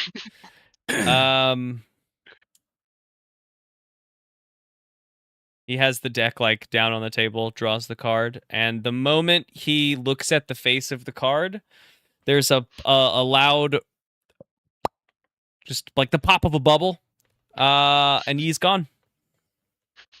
All of his, that's funny. All of his stuff, all of his items, the deck, his bag, fall like they were still on his form, just into a pile right where he was sitting. Yeah, including all the wallets, so you actually never get to find out that you didn't steal everyone's wallets. Yeah. Just a pile of wallets inside, and yeah, you've got nothing on you, literally, magically nothing on you, and you're gone. Can we give all this stuff to Jeff? Yeah, Jeff scoops it up. I'll find him. My name, or I'll That's find not- him, or my name, not Jeff. And This whole time he can actually speak. Well, he would have gave Jeff, because he's becoming the head of the church, would be able to my speak God. normally, but What card was it that it made him disappear? Yi, you wake up in a, you know, the position of the wagon. Vitruvian Man, where he's like arms outstretched, legs splayed, nude guy, just Da like Vinci Code. floating in space. Yeah. You wake up in this position, unable to move, floating in pure blackness of space. Damn. As the card in front of you guys falls onto the table, landing face up, you see the inscription of the Don John, which just puts someone in suspended animation in a extra dimensional sphere somewhere in the world. You can't be located by divination magic, but a wish spell can reveal the location of the prison. No more. I'll be found eventually. Somebody will come to this pocket They dimension. literally have to cast a wish spell just to find you. And that will only find you. It won't even take them to you. Nope. It will just let them know where your prison is. That's ironic. Started in prison, ended back in a different kind of prison. I told y'all I was ending it where it began. That's pretty Adar's just funny. Damn. I can't Face get Wish. bombing. Sorry. I don't think I can get wish either. Hadar's you just looking can. down and just disappointed. Oh Maybe? wait, I don't wizard gets wish. Yeah, I'm a sorcerer. The wizard spell. Well, they'll have to hire someone to find you one day. That'll be campaign 2. Jeff will get people together to like go save Yi.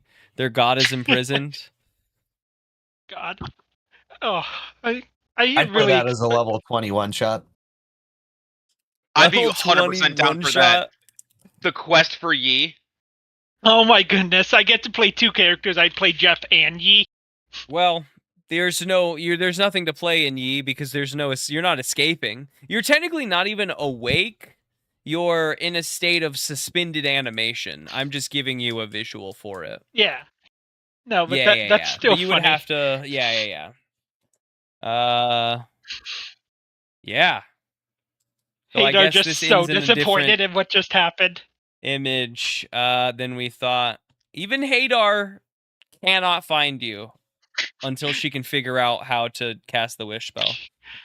I know. I just imagine Hadar watching down, seeing me blip out, and just go, "What did this Smiling fucker and do nodding this like, time?" haha, he's stealing all the... Where the fuck did he go? I just imagine Buddha looking up at Hadar, just like, we don't know.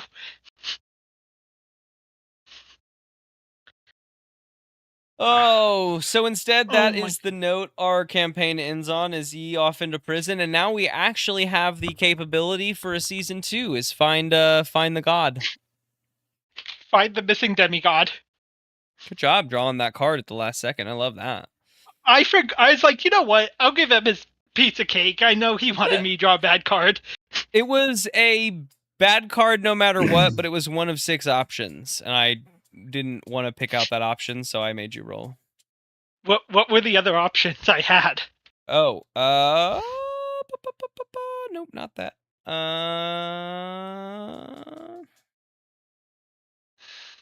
Oh, Most Buddha, did of you know them- what you wanted for your packs?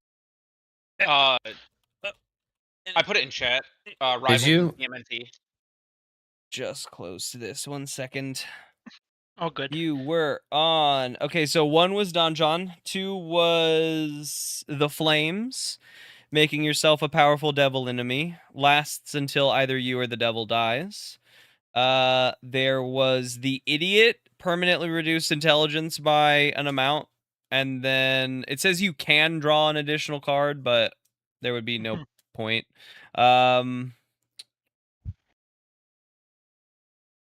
Rogue, a non-player character, becomes hostile towards you. Identity of your new enemy isn't known until it's revealed. Nothing less than a wish spell can divine it, or can end it. Colorless Again, energy. it's just a narrative in post. Really? Ruin, all forms of wealth that you own other Silver. than magic items are lost to you. Portable property vanishes. Businesses, Hippopotamus. buildings are all gone, so you just lose all your wealth. Team Rocket Skull, second. summoning an avatar of death, which I had at the table, Let's bring us to Ogre Pond. to hunt you. Basically, Tim would have been given a new job that you would have been his next To be fair, quandary. I've dodged the Raven Queen's grasp Team Rocket's mimic you. 98 times. Marty Yeah. Morgrim. And including that Hello. time, yeah. And then number 6 was the Void, which have one is of those very similar already. to Donjon, except Nice little illustration. Rare. like I feel like the Void you are totally unconscious, but Donjon you're kind of conscious for.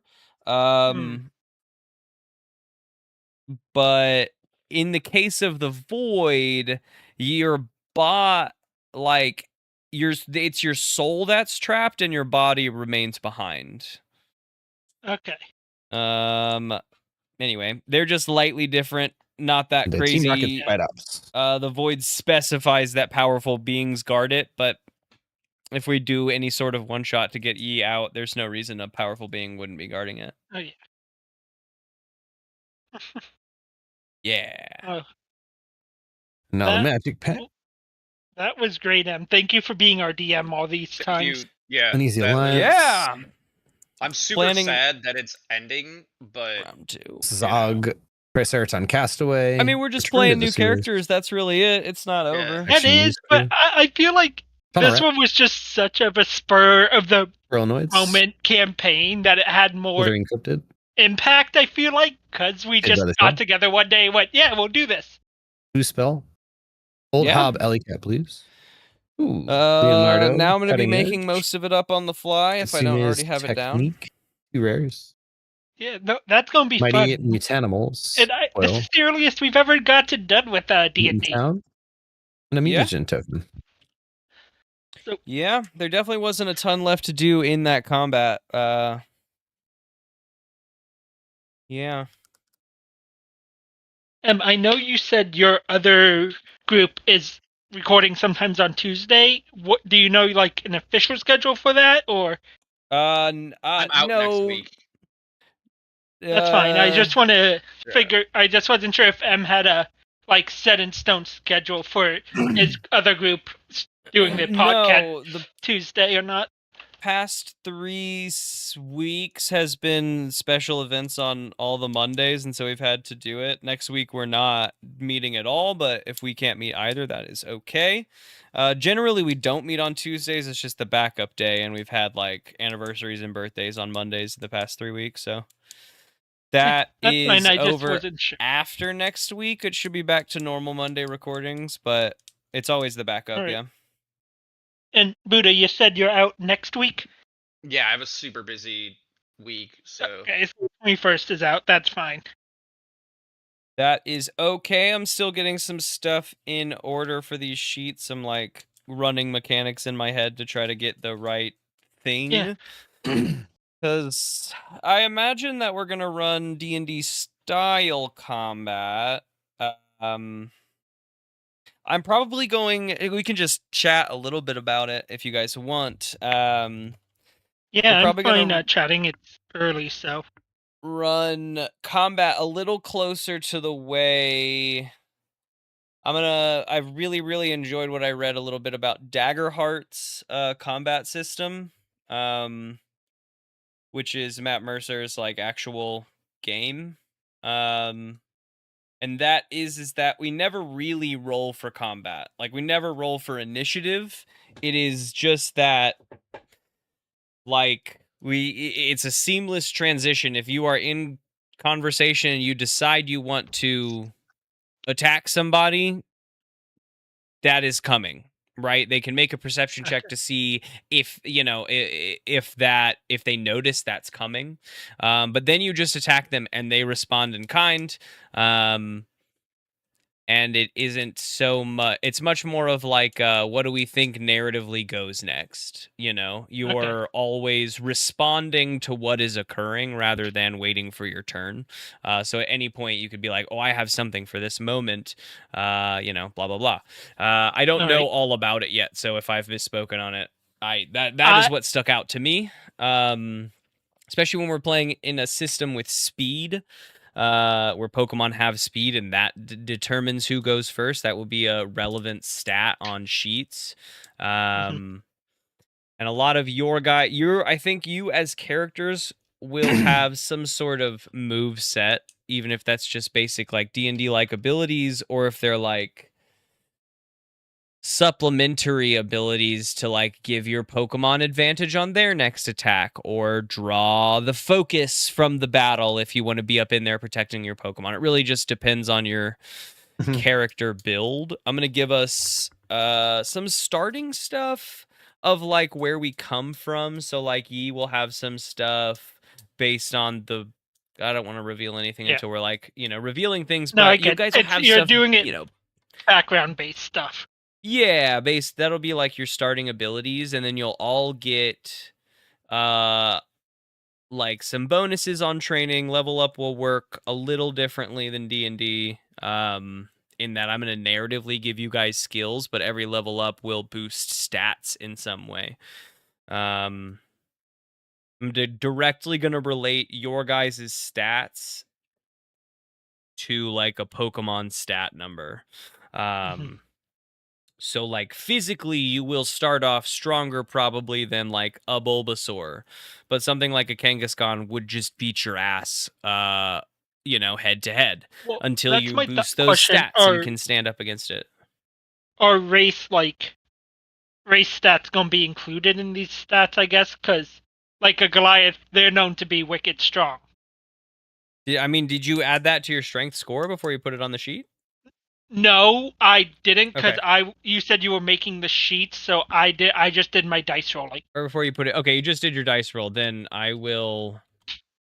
can you send our sheets Well, back to us? Because I obviously when submitted I the get Google there, sheet yes. and don't. Yeah. All right. For sure. I'm probably going to be running a little bit more of like the 2024 racial stuff, where it's less getting stat bonuses and more getting abilities. I haven't looked into 2024 because every time I've played, it's always 5e, so I'd have to look into that. Yeah, I mean, it's just it is turning those stat bonuses into abilities, so they're not making like racial standpoints to stand on. I get you. Yeah. Your strength works out in a lightly different way. Rather than just being stronger, it's like advantage on ending grapple, bigger carrying capacity. You can use your large form, which boosts your speed, etc., etc. So right. So and then there's I am available the options, too. 28th. I'm available Tuesday the 28th, but then I'm not available until May 12th because we're on The- vacation the first week of May. This is the shitty part. So- The entire month of May, I am out. I was dead serious about starting in June.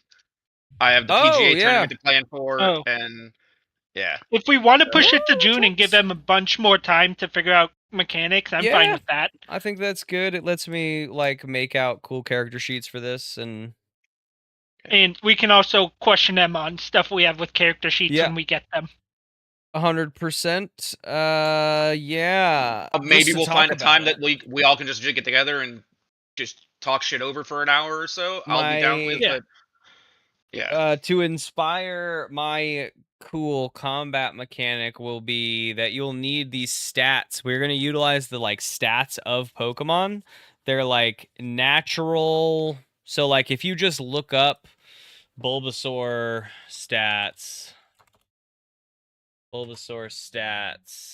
going to look at this. Like I will look at this. I will say Bulbasaur has a HP of 45, an attack of 49, defense of 49, blah, blah, blah, blah, blah. I'm probably going to round up or down to the nearest 5 because that is how we'll be judging things. So like it would be HP 45, attack 50, defense 50. It's going to be a roll on like a D10. You're always looking for a 5 or above to make a hit. But the attack of Bulbasaur, pretend it's at 50, right? Because we've done our rounding, is going to go against, say, let's just look up Squirtle. Going to go against the defense of Squirtle, which is a 65. So that's going to raise that. So you're going to need to hit like, I don't know the math based on what I've done, but like a 7 or above on the D10 in order to just make the hit without any other changes. Because Squirtle is more defensive. If you were to use a special attack move from Bulbasaur, it would work a little bit better. You'd have a higher bonus to those attacks because his special attack is a 65. I was about to say, are we going to be dealing with stuff like special attack, special defense, stuff like that Yes. also? Okay. Yes. That will be the target defense number versus the target attack number, or like what attack you're using. Anytime you use a special attack to hit something, they will use special defense to defend because they have to. Yeah, I don't know. I'm still on the fence about any form of initiative order, but I don't know if I want to roll initiative for battles. I think I might let it just be a raw speed base. That's how they do it in Call of Cthulhu. It's just like your speed number is put up. So say you're in a conversation and all of a sudden you want to like have your Pokemon attack, you give the order, and I would imagine probably in that case your Pokemon does the thing, and then we go into speed order. Whoever's fastest gets to go.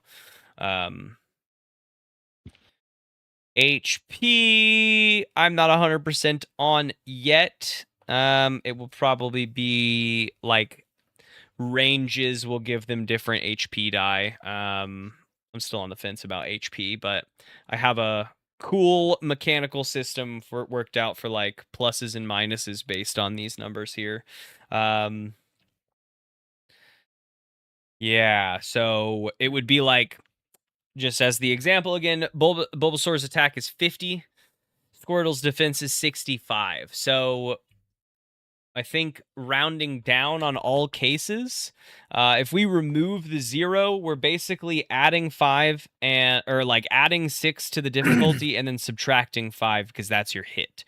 So basically that would turn the difficulty into having to roll a 6+ rather than a 5+ to hit. Just to cause damage. And then the ability you use, like Razor Leaf, will have a damage on the sheet already. You'll know, like, oh, when I use Razor Leaf right now, it is 2d6, and I can only use that X amount of times, which will be dependent on the move, always. It'll be versus long rests. Some could be short rest replenishes, like D&D. Yeah. So each move is going to have a set amount of times they can use. You're not going like... Correct. Okay. Correct. That'll be like your resource management. So like, because like you should be able to use Hydro Pump less times before you need a break than say Bubble, right? Because it's just raw stronger. I was just trying to think, because I know in newer games, they just give you a 5-second cooldown timer before you can spam the move again. Yeah, they've taken out the turn-based in the newer games, basically. Yeah. And we're So I wasn't sure which kind of version we were doing for that. I think that if we're running like a speed order of things, there's still a little bit of a turn-based mechanic.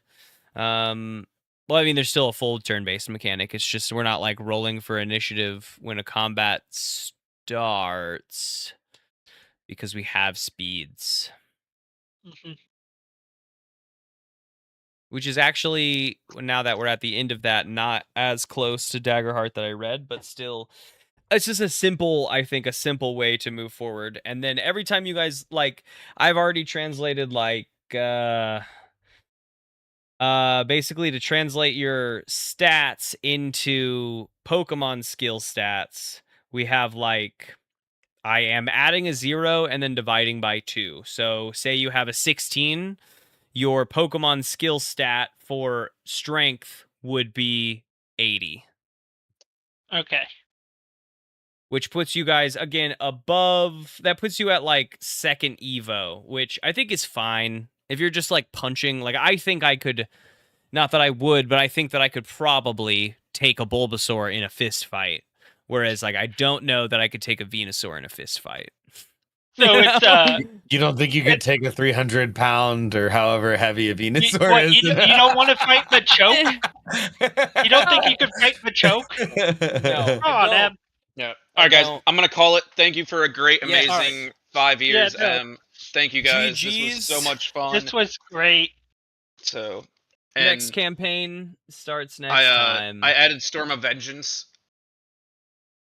for a 9th level spell, which has a radius of a mile. Ooh. That's cool. You can My sort favorite, I think, of summon my that favorite hunger moment in storm. the campaign, I gotta say, I have to give it to when we did the one-off for Halloween on the mace, and it became such a big part of the actual story. Oh, yeah. That was fully expected to be a nothing episode. I think my favorite was when I touched the wall of the cave, and that started my transformation for poison and your and whatnot. When I was like, oh, I wonder what this is. Touch. It's like ADD moment. Poke. Yeah. And it kind of led me down this path, and kind of really like my character. And I was like reading it and whatnot of like what my feats are and shit now. And 18 and 20, I'm full fucking wild shape form, and whenever the fuck I want, I can transform at will and use all my fucking spells in wild shape. So Yeah. if we do a one-off, I am terrified the creatures you come up with. Sorry, Well, I don't know it has to be- that. It'd still have to be plausible for level 12 Jeff. I think that it makes most sense for this to be like Jeff sends out some acolytes to save ye kind of thing. Because I just don't know. I don't know how to run I don't know how to fight those things. Not that I couldn't figure it out, but I currently just don't know how to fight like a level 20 character, you know? How to make that fun. No, that's fair.